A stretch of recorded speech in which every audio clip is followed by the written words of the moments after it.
ಶ್ರೀ ಗುರುಭ್ಯೋ ನಮಃ. ಎಲ್ಲರಿಗೂ ನಮಸ್ಕಾರ. ತಿಲಾನದ ಜೊತೆ ಇಂದಿನ ಸುಂದರ ಸಂಜೆ ಶುರುವಾಗಿದೆ.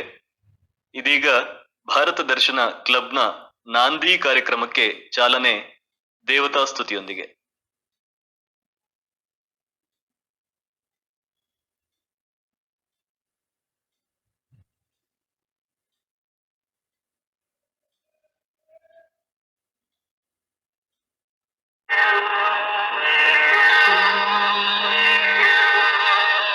ಪ್ರಸ್ತುತದೊಳಗೆದಮು ಬೆಳಗಾಮಲದಂತದ ಗಭಸ್ತಿ ನವಪೂರ್ವ ಸಂಧ್ಯಾರುಣಂ ಬಾಲವಿನ್ಯಸ್ತ ಸಿಂಧೂರಂ ಅಂಕುರಿಪ ಪೊಂಬಿಸಿಲೊಡನೆ ಮೂಡು ಬೆಳನೇಸರು ಯಸೆವ ಮಸ್ತಕದ ಮಣಿಮಕುಟ ಮಾರ್ಗಲು ಉಡಲಾಚಲದ ವಿಸ್ತಾರದಂತೆ ಭದ್ರಾಕೃತಿಯೊಳಪ್ಪುವ ಸಮಸ್ತ ಸಿದ್ಧಿ ಪ್ರದಾಯಕ ವಿನಾಯಕ ಸಮಸ್ತ ಸಿದ್ಧಿ ಪ್ರದಾಯಕ ವಿನಾಯಕ ಮಾಲ್ಪುದ ಮಗೆ ನಿರ್ವಿಘ್ನತೆಯನು ಸಮಸ್ತ ಸಿದ್ಧಿ ಪ್ರದಾಯಕ ವಿನಾಯಕ ಮಾಲ್ಪುದ ಮಗೆ ನಿರ್ವಿಘ್ನತೆಯನು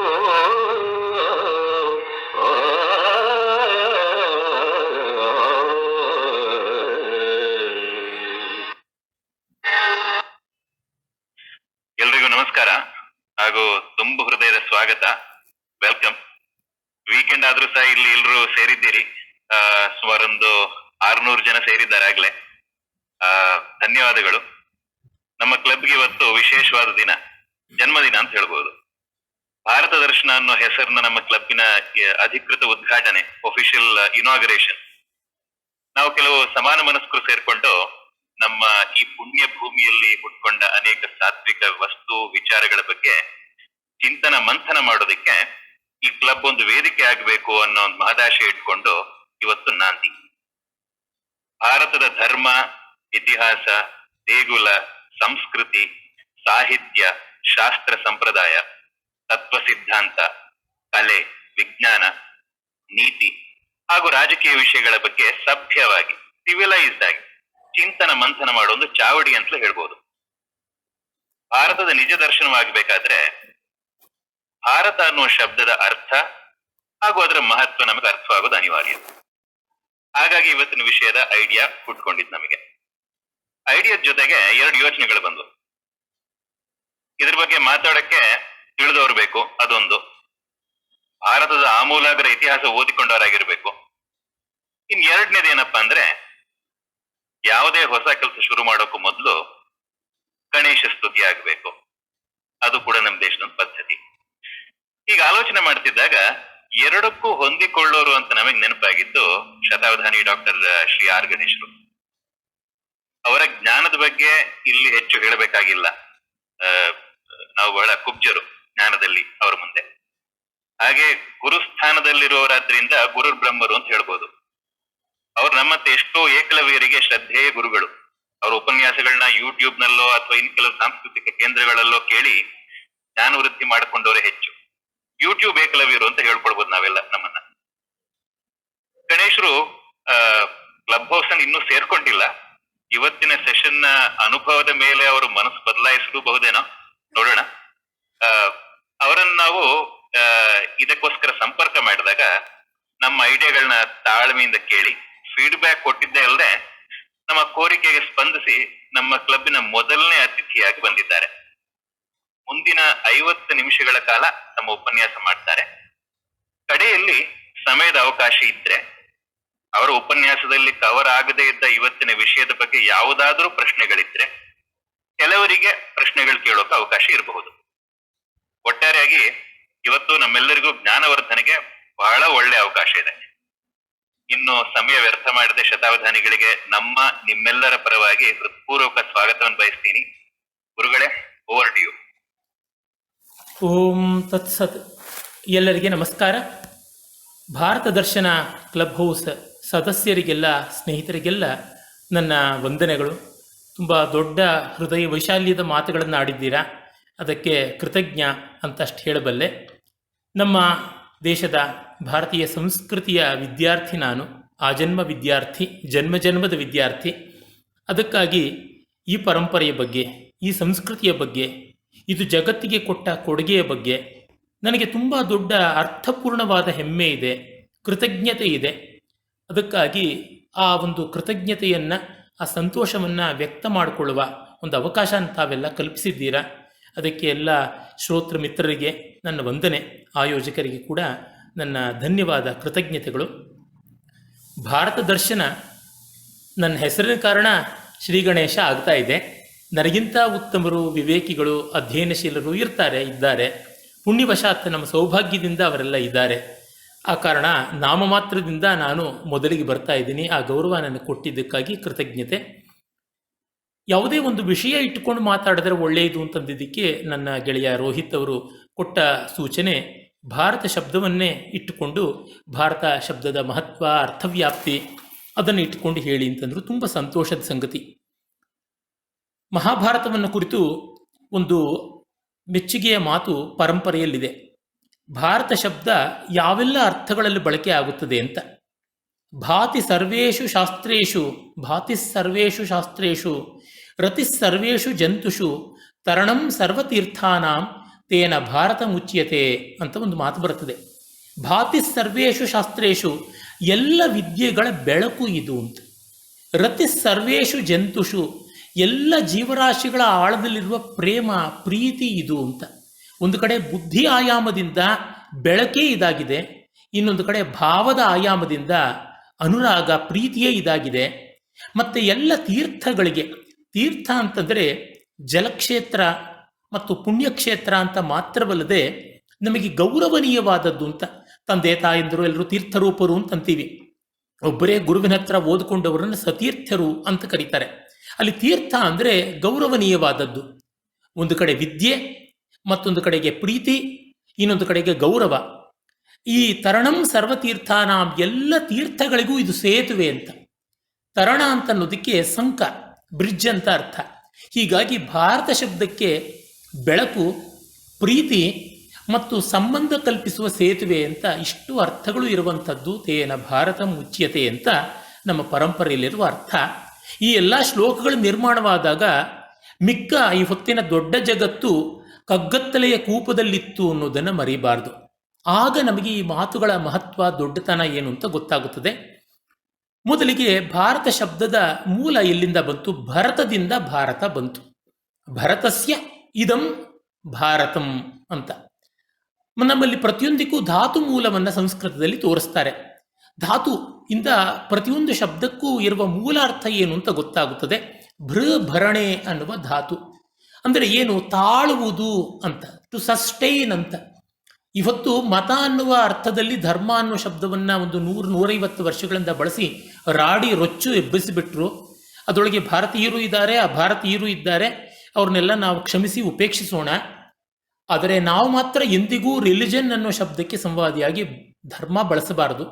ಧರ್ಮ ಧಾರಣಾ ಧರ್ಮ ಅಂತ, ತಾಳುವಂಥದ್ದು ಧರ್ಮ, ಸಸ್ಟಿನೆನ್ಸ್ ಅಂತ ಹೇಗೆ ಹೇಳ್ತೀವಿ, ಅದೇ ಥರ ಭರಣೆ ಅಂದರೆ ಧರ್ಮ ಅನ್ನುವ ಅರ್ಥದಲ್ಲಿ ನಮ್ಮ ಸುಪ್ರೀಂ ಕೋರ್ಟ್ನ ಧ್ಯೇಯವಾಕ್ಯ ಧರ್ಮೋ ರಕ್ಷತಿ ರಕ್ಷಿತ ಅಂತ ಇರತಕ್ಕಂಥದ್ದು ಸರ್ವೋಚ್ಚ ನ್ಯಾಯಾಲಯದ ಧ್ಯೇಯವಾಕ್ಯ. ಮತ್ತು ನಮ್ಮ ಧರ್ಮಶಾಸ್ತ್ರಗಳಲ್ಲಿ ಧರ್ಮದ ಲಕ್ಷಣ ಹೇಳುವಾಗ ಎಲ್ಲಿಯೂ ಒಬ್ಬ ಮತವನ್ನು, ಪ್ರವಾದಿಯನ್ನು, ಪವಿತ್ರ ಗ್ರಂಥವನ್ನು, ದೇವರನ್ನು, ನಂಬಿಕೆಯನ್ನು ಈ ಥರದ್ದು ಏನೂ ಇಟ್ಟುಕೊಂಡಿಲ್ಲ. ಧರ್ಮಕ್ಕೆ ಏನು ಡೆಫಿನೇಷನ್ ಕೊಡ್ತಾರೆ ನೋಡಿ, ಲಕ್ಷಣ: ಧೃತಿ, ಕ್ಷಮಾ, ದಮೋ, ಹಿಂಸಾ, ಶೌರ್ಯಂ, ಇಂದ್ರಿಯ ನಿಗ್ರಹ, ಧೀರ್ವಿದ್ಯಾ, ಸತ್ಯಂ, ಅಕ್ರೋಧೋ, ದಶಕಂ, ಧರ್ಮಲಕ್ಷಣಂ ಅಂತ. ಧೃತಿ ಅಂದರೆ ಗಟ್ಟಿತನ, ಅಂದರೆ ಯಾವುದು ನಿಲುಗಡೆ ಅಂತಿದೆ, ಧೈರ್ಯ, ಅಚಂಚಲವಾದ ಗಟ್ಟಿತನ, ಅದು ಬಹಳ ಮುಖ್ಯ. ಸ್ಟ್ರೆಂತ್, ಇಂಟರ್ನಲ್ ಸ್ಟ್ರೆಂತ್ ಅಂತ. ತಾಳ್ಮೆ, ಕ್ಷಮೆ. ದಮ, ನಮ್ಮ ಬಹಿರಿಂದ್ರಿಯಗಳ ಮೇಲೆ, ಕಣ್ಣು, ಕೈ, ಕಾಲು, ಈ ಥರ ಮೈ ಮೇಲೆ ಹತೋಟಿ ಇರ್ತಕ್ಕಂಥದ್ದು. ಧೃತಿ, ಕ್ಷಮ, ದಮ, ಅಹಿಂಸ. ಮನಸ್ಸು, ಮಾತು, ಕೃತಿಗಳಿಂದ ಮತ್ತೊಬ್ಬರನ್ನ ಹಿಂಸೆ ಮಾಡಬಾರದು ಅಂತ ಅನ್ನುವಂಥದ್ದು ಅಹಿಂಸ. ಶೌಚ, ಶುಚಿತ್ವ, ಮಾತು, ಮನಸ್ಸು, ಕೃತಿಗಳಲ್ಲಿ ಒಳ್ಳೆಯದನ್ನು ಮಾಡುವಂತಹ clean handedness, clean thought and clean speech ಅಂತ. ಇಂದ್ರಿಯ ನಿಗ್ರಹ, ಮನಸ್ಸಿನ ಮೇಲೆ ಹತೋಟಿ. ಧೀಹಿ, ಬುದ್ಧಿವಂತಿಕೆ ಬೇಕು. ಇಷ್ಟೆಲ್ಲ ಇದ್ದವ್ರು ಪೆದ್ದರಾಗ್ಬಿಟ್ರೆ ಪ್ರಯೋಜನ ಇಲ್ಲ, ಬುದ್ಧಿವಂತಿಕೆ ಬೇಕು. ನಮ್ಮಲ್ಲಿ ಸಾತ್ವಿಕರು ಅಂದರೆ ಎಷ್ಟೋ ಬಾರಿ ಕೈಲಾಗದೆ ಇದ್ದವರು ಪೆದ್ದರು ಅಂತ ತಪ್ಪು ಅರ್ಥಗಳೆಲ್ಲ ಈ ಕಾಲಕ್ಕೆ ಬಂದಿವೆ. ಸಾತ್ವಿಕ ಅಂದರೆ ಸ್ಟ್ರಾಂಗ್ ಅಂಡ್ ಗುಡ್ ಅಂತ ಅರ್ಥ. ಹೀಗಾಗಿ ಧೀಹಿ, ವಿದ್ಯಾ, ಬುದ್ಧಿಶಕ್ತಿ ಇದ್ದವ್ರಿಗೆ ವಿಚಾರವೂ ಇರಬೇಕು, ಸಾಮಗ್ರಿ, ಇಂಟೆಲಿಜೆನ್ಸ್ ಜೊತೆಗೆ ದೇ ಶುಡ್ ಹ್ಯಾವ್ ಇನ್ಫಾರ್ಮೇಷನ್, ಸಾಮಗ್ರಿ, ಮಾಹಿತಿ, ತಿಳುವಳಿಕೆನೂ ಬೇಕು. ಹಾಗಾಗಿ ಧೀಹಿ, ವಿದ್ಯಾ. ಮತ್ತೆ ವಿದ್ಯೆ ಯಾವುದು ಅಂತಾರೆ? ನಿಜವಾದ ವಿದ್ಯೆ ವಿಷ್ಣು ಪುರಾಣ ಹೇಳುತ್ತದೆ, ಸಾ ವಿದ್ಯಾ ಯಾ ವಿಮುಕ್ತಯೇ, ನಮ್ಮನ್ನು ಭವಬಂಧನದಿಂದ, ರಾಗದ್ವೇಷಗಳಿಂದ ಬಿಡುಗಡೆ ಮಾಡುವಂಥದ್ದೇ ವಿದ್ಯಾ ಅಂತ. ಹಾಗೆ ವಿದ್ಯಾ. ಸತ್ಯಂ, ಸತ್ಯ ಬಹಳ ಮುಖ್ಯ. ಅಕ್ರೋಧ, ಕೋಪ ಇಲ್ಲದಿರುವಿಕೆ. ಇದು ದಶಕಂ ಧರ್ಮ ಲಕ್ಷಣಂ, ಈ 10 ಧರ್ಮದ ಲಕ್ಷಣ. ಇಲ್ಲಿ ನೋಡಿ, ಯಾವುದೇ ಒಂದು ದೇವರನ್ನು ನಂಬು ಅಥವಾ ನಂಬಬೇಡ ಇಲ್ಲ. ಯಾವುದೇ ಒಂದು ಪವಿತ್ರ ಗ್ರಂಥವನ್ನು ಕುರುಡಾಗಿ ಅನುಸರಿಸು ಮತ್ತೊಂದು ಅದು ಇಲ್ಲ. ಯಾವುದೇ ಒಬ್ಬ ಪ್ರವಾದಿಯನ್ನು ಅಂಟುಕೊಂಡು ತಿರುಗು ಏನೂ ಇಲ್ಲ. ನಿನಗೆ ನೀನೇ ಗುರುವ ಮಂಕುತಿಮ್ಮ. ಧೃತಿ, ಕ್ಷಮ, ದಮ, ಅಹಿಂಸಾ, ಶೌಚಂ, ಇಂದ್ರಿಯ ನಿಗ್ರಹ, ದೀಹಿ, ವಿದ್ಯಾ, ಸತ್ಯಂ, ಅಕ್ರೋಧಂ, ದಶಕಂ ಧರ್ಮ ಲಕ್ಷಣಂ ಅಂತ ಇದೆ. ಅಂದರೆ ನಮಗೇನು ಗೊತ್ತಾಗುತ್ತದೆ? ಧರ್ಮದ ಮೂಲ ಸ್ವರೂಪ ಇದು. ಇದು ಯಾವ ಮತಕ್ಕೆ ಬೇಡ, ಯಾವ ದೇಶಕ್ಕೆ ಬೇಡ, ಯಾವ ಜನಾಂಗಕ್ಕೆ ಬೇಡ, ಯಾವ ಕಾಲಕ್ಕೆ ಬೇಡ, ಯಾವ ದೇಶಕ್ಕೆ ಬೇಡ. ಇದು ಅಲ್ಲದೆ ಸಾರ್ವತ್ರಿಕ ಮೌಲ್ಯ, ಇದಲ್ಲದೆ ಯೂನಿವರ್ಸಲ್ ವ್ಯಾಲ್ಯೂ ಮತ್ತಿನ್ಯಾವುದು? ಈ ಧರ್ಮ ಹೇಗೋ ಭರತ, ಭರಣ, ಭೃ, ಭರಣೆ ಅನ್ನುವ ಶಬ್ದಕ್ಕೂ ಅದೇ ಅರ್ಥ ಇದೆ. ಅಂದರೆ ತಾಳುವ, ಬಾಳುವ ಗುಣ. ಈಗ ನೋಡಿ, ಭೂಮಿ ನಮ್ಮನ್ನು ತಾಳ್ಕೊಂಡಿದೆ, ನಮಗೆ ನಿಂತುಕೊಳ್ಳೋಕ್ಕೂ ಆಶ್ರಯ ಕೊಟ್ಟಿದೆ, ನಾವು ಹೊಟ್ಟೆ ಹೊರಕೊಳ್ಳೋಕ್ಕೂ ಆಶ್ರಯ ಕೊಟ್ಟಿದೆ, ನಮಗೆ ಹೊಟ್ಟೆ ಬಟ್ಟೆ ಕೊಟ್ಟು ನಮ್ಮನ್ನು ನಿಲ್ಲೋದಕ್ಕೆ ಅವಕಾಶ ಕೊಟ್ಟು ನಾವು ಉಸಿರಾಡೋಕ್ಕೆ ಬೇಕಾದದ್ದನ್ನು ಕೂಡ ಮಾಡಿದೆ ಅಂತಂದಾಗ ಅದು ಏನು ಅಂತ ಗೊತ್ತಾಗುತ್ತದೆ. ಹೀಗೆ ಭೃ ಅನ್ನುವುದಕ್ಕೆ ಆ ಅರ್ಥ ಇದೆ. ಅಲ್ಲಿಂದ ಬಂದದ್ದು ಭೃ, ಭರಣೆಯಿಂದ ಬಂದ ಭರತ, ಅಲ್ಲಿಂದ ಬಂದ ಶಬ್ದ ಭಾರತ ಅಂತ ಗೊತ್ತಾಗುತ್ತದೆ. ನಾವು ಜಗತ್ತಿನ ಈ ಹೊತ್ತು ಉಪಲಬ್ಧ ಇರುವ ಎಲ್ಲ ಸಾಹಿತ್ಯಕ್ಕಿಂತ ಪ್ರಾಚೀನವಾದದ್ದು ವೇದ ಸಾಹಿತ್ಯ. ಆ ವೇದ ಸಾಹಿತ್ಯದಲ್ಲಿ ಅತ್ಯಂತ ಪ್ರಾಚೀನ ಋಗ್ವೇದ. ನಮ್ಮ ಪಾರಂಪರಿಕವಾದ ಜ್ಞಾನ ವೇದಕ್ಕೆ ಕಾಲವೇ ಇಲ್ಲ, ಕಾಲಾತೀತವಾದದ್ದು ಅಂತ. ಆದರೆ ಆಧುನಿಕದ ಅಳತೆಗೋಲಲ್ಲಿ ಏನೋ ಒಂದು ಕಾಲ ಅಂತ ಇಟ್ಕೋಬೇಕಲ್ಲ. ಹಾಗಾಗಿ ಒಂದು ಅಳತೆ ಅಂತ ಇಟ್ಟುಕೊಂಡಾಗಲೂ ಕನಿಷ್ಠ ಪಕ್ಷ ಈ ಕಾಲಕ್ಕಿಂತ 7ರಿಂದ 9-10 ಸಾವಿರ ವರ್ಷಗಳಿಗೆ ಹಿಂದಿನದು ಅಂತ ಗೊತ್ತಾಗುತ್ತದೆ ಬೈ ಎನಿ ಕನ್ಸರ್ವೇಟಿವ್ ಎಸ್ಟಿಮೇಟ್. ಇದಕ್ಕೆಲ್ಲ ಆಧಾರಗಳು ಬೇಕಾದಷ್ಟಿವೆ, ಅದು ವಿಸ್ತರಣೆ ಆಗುತ್ತದೆ. 1 ಗಂಟೆ ಹೋಗ್ಬಿಟ್ಟು 1 ವರ್ಷ ಆಗಬಹುದು ಅಂತ ನಾನು ಮಿತಿ ಮಾಡ್ತಾ ಇದ್ದೀನಿ. ಗ್ರಂಥಗಳೆಲ್ಲ ಬೇಕಾದಷ್ಟಿವೆ, ಆಸಕ್ತರು ಓದಿಕೊಳ್ಬಹುದು.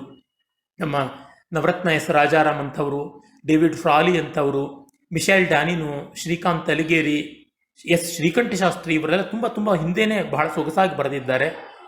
ಶ್ರೀಕಂಠಶಾಸ್ತ್ರಿಗಳು ಬರೆದಂಥ ಭಾರತೀಯ ಸಂಸ್ಕೃತಿ ಎನ್ನುವ ಮೈಸೂರು ವಿಶ್ವವಿದ್ಯಾಲಯದಲ್ಲಿ ಪ್ರಕಟಿತವಾದ ಮೊದಲನೇ ಪುಸ್ತಕವನ್ನು ನೋಡಿದರೆ ಎಲ್ಲ ಎಷ್ಟೋ ವಿಷಯ ಗೊತ್ತಾಗುತ್ತದೆ.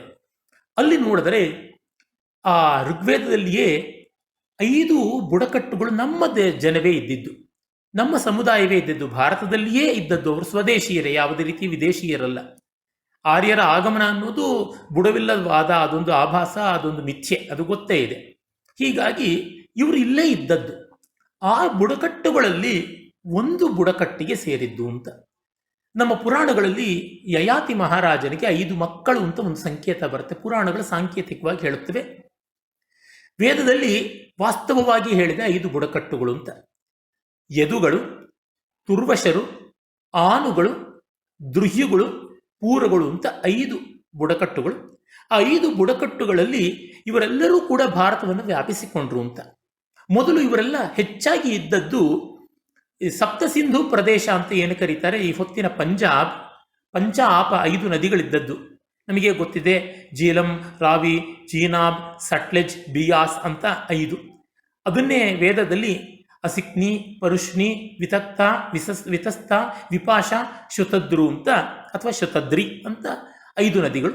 ಇವುಗಳ ಜೊತೆಗೆ ಸಿಂಧು ಮತ್ತು ಸರಸ್ವತಿ ಸೇರಿಕೊಳ್ಳುತ್ತವೆ. ಹೀಗಾಗಿ ಸಪ್ತ ಸಿಂಧು ಪ್ರದೇಶ ಅಂತ. ಈ ಸಪ್ತ ಸಿಂಧು ಪ್ರದೇಶದಲ್ಲಿ ಇದ್ದಂಥವರು ಇವರು. ಮಿಕ್ಕಿ ಎಲ್ಲ ಕಡೆಗೂ ಹರಡಿಕೊಂಡಿದ್ರು. ಅವರ ಕೇಂದ್ರ ಎಪಿಸೆಂಟರ್ ಅಂತ ಅನ್ನುವುದು ಅದಾಗಿತ್ತು ಅಂತ ಗೊತ್ತಾಗುತ್ತದೆ.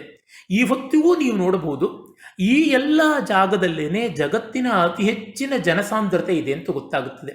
ಇನ್ನು ವಿಸ್ತರಿಸಿ ಹೇಳೋದಿದ್ರೆ ಇಂಡೋ ಗ್ಯಾಂಜೆಟಿಕ್ ಪ್ಲೇನ್ ಅಂತ ಕರೀತಾರಲ್ಲ, ಅದನ್ನು ನಮ್ಮಲ್ಲಿ ಆರ್ಯಾವರ್ತ ಅಂತ ಕರೆದ್ರು.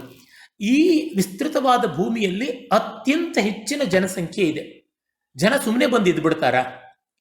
ಎಲ್ಲಿ ಅನುಕೂಲತೆ ಇದೆ ಅಲ್ಲಿ ಇರ್ತಾರೆ, ಎಲ್ಲಿ ಜೀವಪರವಾದ ಜಗತ್ತಿದೆ ಅಲ್ಲಿ ಇರ್ತಾರೆ.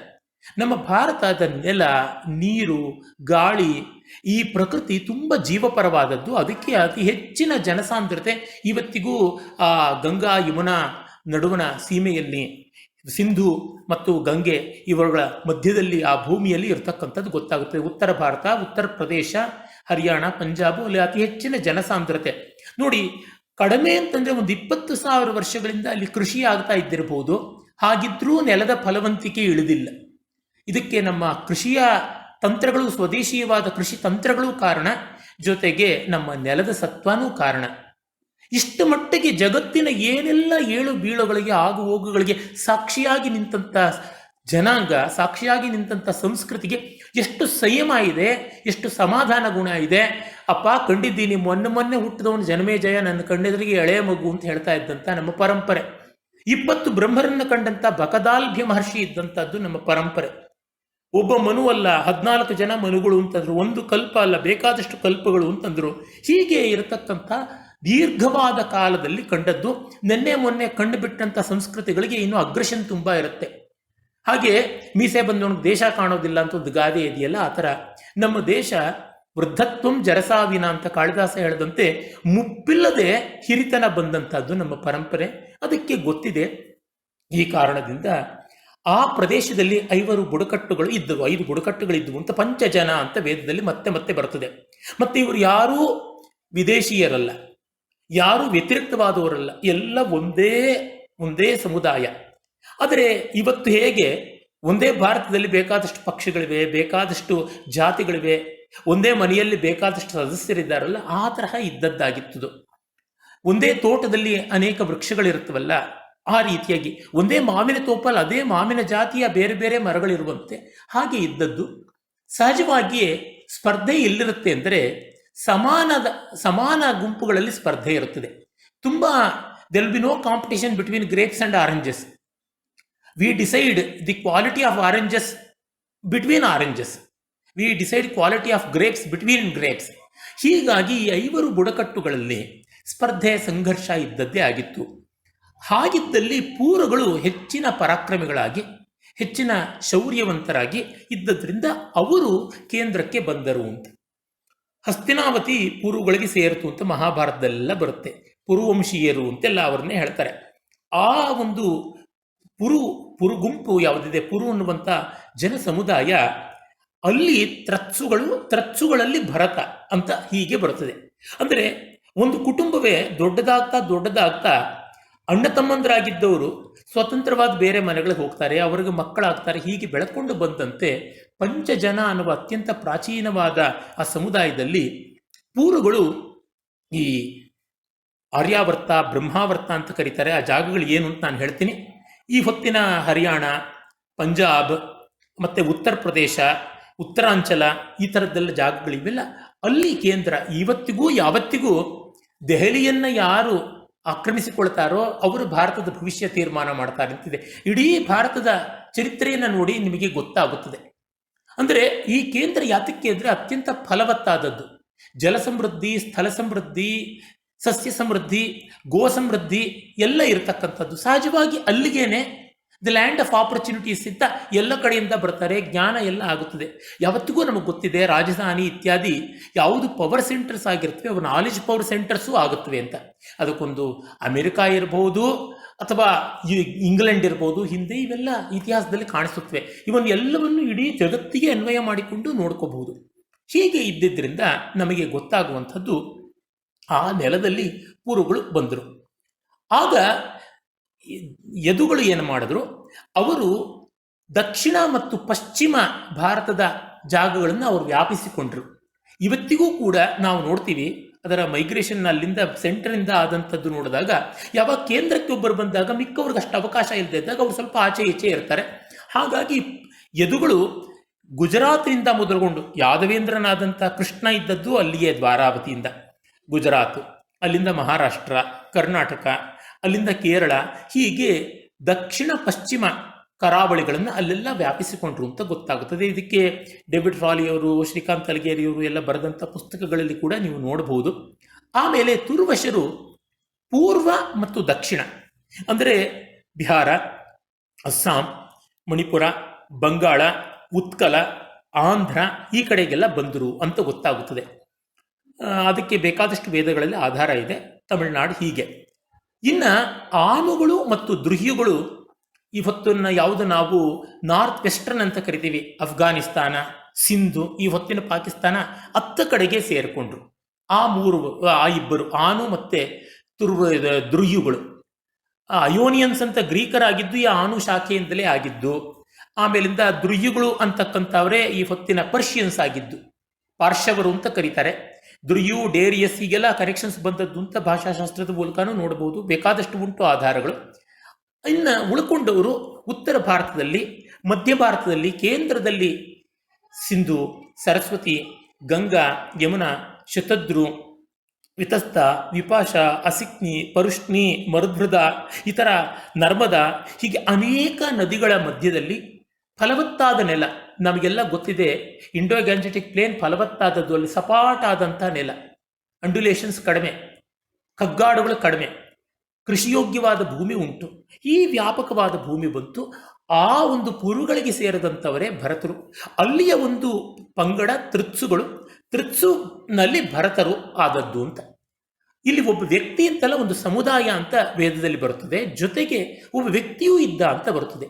ಇದೇನು ಕನ್ಫ್ಯೂಸಿಂಗ್ ಅಲ್ವಾ ಅಂದರೆ ಹೀಗಲ್ಲ. ಕೆಲವೊಮ್ಮೆ ಒಂದು ಸಮುದಾಯದ ಒಬ್ಬ ನಾಯಕನಿಗೆ ಆ ಹೆಸರು ಕೊಡ್ತಾರೆ, ಕೆಲವೊಮ್ಮೆ ಸಮುದಾಯದ ಹೆಸರನ್ನ ನಾಯಕ ಇಟ್ಕೋತಾನೆ. ಎರಡನ್ನೂ ಕೂಡ ನಾವು ನೋಡ್ತೀವಿ. ಉದಾಹರಣೆಗೆ ಅಮೆರಿಗೋ ವೆಸ್ಪುಸಿ ಅಂತನ್ನೋನಿಂದ ಅಮೆರಿಕಾ ಅಂತನ್ನುವ ಹೆಸರು ಬಂತು ಅಂತ ನಾವು ನೋಡಿದ್ದೀವಿ. ಈ ಥರ ವ್ಯಕ್ತಿಯಿಂದ ಒಂದು ಸಮುದಾಯಕ್ಕೆ ಬರುತ್ತೆ. ಸಮುದಾಯವೆಲ್ಲ ನಾವು ತಾಳಿಸುವುದು. ಯಾಕೆಂದರೆ ಅವರು ಮುಖ್ಯವಾಗಿ ಈ ಭಾರತ ದೇಶದಲ್ಲಿ ನಾಯಕತ್ವವನ್ನು ವಹಿಸಿದರು. ನಾಯಕತ್ವ ವಹಿಸಿದ ತಕ್ಷಣ ಅವರು ತಮ್ಮ ಅಭಿವೃದ್ಧಿ ಕಾರ್ಯಗಳನ್ನು ಕೈಗೊಳ್ತಾರೆ, ಎಲ್ಲರಿಗೂ ತಾಳಿಸುವ, ಬಾಳಿಸುವ ಕೆಲಸವನ್ನು ಮಾಡ್ತಾರೆ. ಹಾಗೆ ನೋಡಿದಾಗ ಭರತರು ಅಂತ ಆದರು ಅಂತ. ಹೀಗಾಗಿ ಋಗ್ವೇದದಲ್ಲಿಯೇ ಭರತ ಶಬ್ದ, ಭಾರತ ಶಬ್ದ ಸಮೃದ್ಧವಾಗಿ ಕಂಡುಬರುತ್ತದೆ, ಬೇಕಾದಂತೆ ಕಂಡುಬರುತ್ತದೆ. ಒಂದೆರಡು ಉಲ್ಲೇಖಗಳನ್ನು ನಾನು ನಿಮಗೆ ಕೊಡ್ತೀನಿ, ಆಗ ನಿಮಗೆ ಗೊತ್ತಾಗುತ್ತದೆ ಎಷ್ಟು ಕಡೆ ಬರುತ್ತದೆ ಅಂತ. ಋಗ್ವೇದದಲ್ಲಿ, ಯಜುರ್ವೇದದಲ್ಲಿ ಎಲ್ಲ ಕಡೆಯಲ್ಲೂ ನಾವು ನೋಡ್ತೀವಿ. ತುಂಬ ವಿಸ್ತೃತವಾಗಿ ನಾವು ಅದನ್ನು ನೋಡ್ತೀವಿ. ಋಗ್ವೇದದ ಸಂಹಿತೆಯಲ್ಲಿಯೇ ಬರುತ್ತೆ. ನಾವು 3ನೇ ಸಂಹಿತೆಯಲ್ಲಿ ನೋಡ್ತೀವಿ, ಮತ್ತು 6ನೇ ಸಂಹಿತೆಯಲ್ಲಿ ನೋಡ್ತೀವಿ, 8ನೇ ಸಂಹಿತೆಯಲ್ಲಿ ನೋಡ್ತೀವಿ. ಹೀಗೆ ಹಲವಾರು 8ನೇ ಮಂಡಲಗಳಲ್ಲಿ, ಈ ಥರದ ಮಂಡಲಗಳು ಅಂತ ಋಗ್ವೇದದ ವಿಭಾಗಗಳನ್ನು ಹೇಳ್ತಾರೆ, ಅಲ್ಲಿ ನಾವು ನೋಡ್ತೀವಿ. ಹಾಗೆ ಬೇಕಾದಷ್ಟು ಕಡೆಗಳಲ್ಲಿ ಕಾಣಿಸುತ್ತದೆ. ಉದಾಹರಣೆಗೆ 3ನೇ ಮಂಡಲ ವೈಶ್ವಾಮಿತ್ರ ಮಂಡಲ ಅಂತ ಕರೀತಾರೆ. ಅಲ್ಲಿ ನೋಡಿ, ವಿಶ್ವಾಮಿತ್ರಸ್ಯ ರಕ್ಷತಿ ಬ್ರಹ್ಮೇದಂ ಭಾರತಂ ಜನಂ ಅಂತ ಈ ಭಾರತ ಜನಾಂಗವನ್ನು ವಿಶ್ವಾಮಿತ್ರ ಕಾಪಾಡ್ತಾನೆ ಅಂತ ಬರ್ತದೆ. ಈ ಭರತರಿಗೆ ಮಾರ್ಗದರ್ಶಿಯಾಗಿದ್ದಂಥವನು ವಿಶ್ವಾಮಿತ್ರ.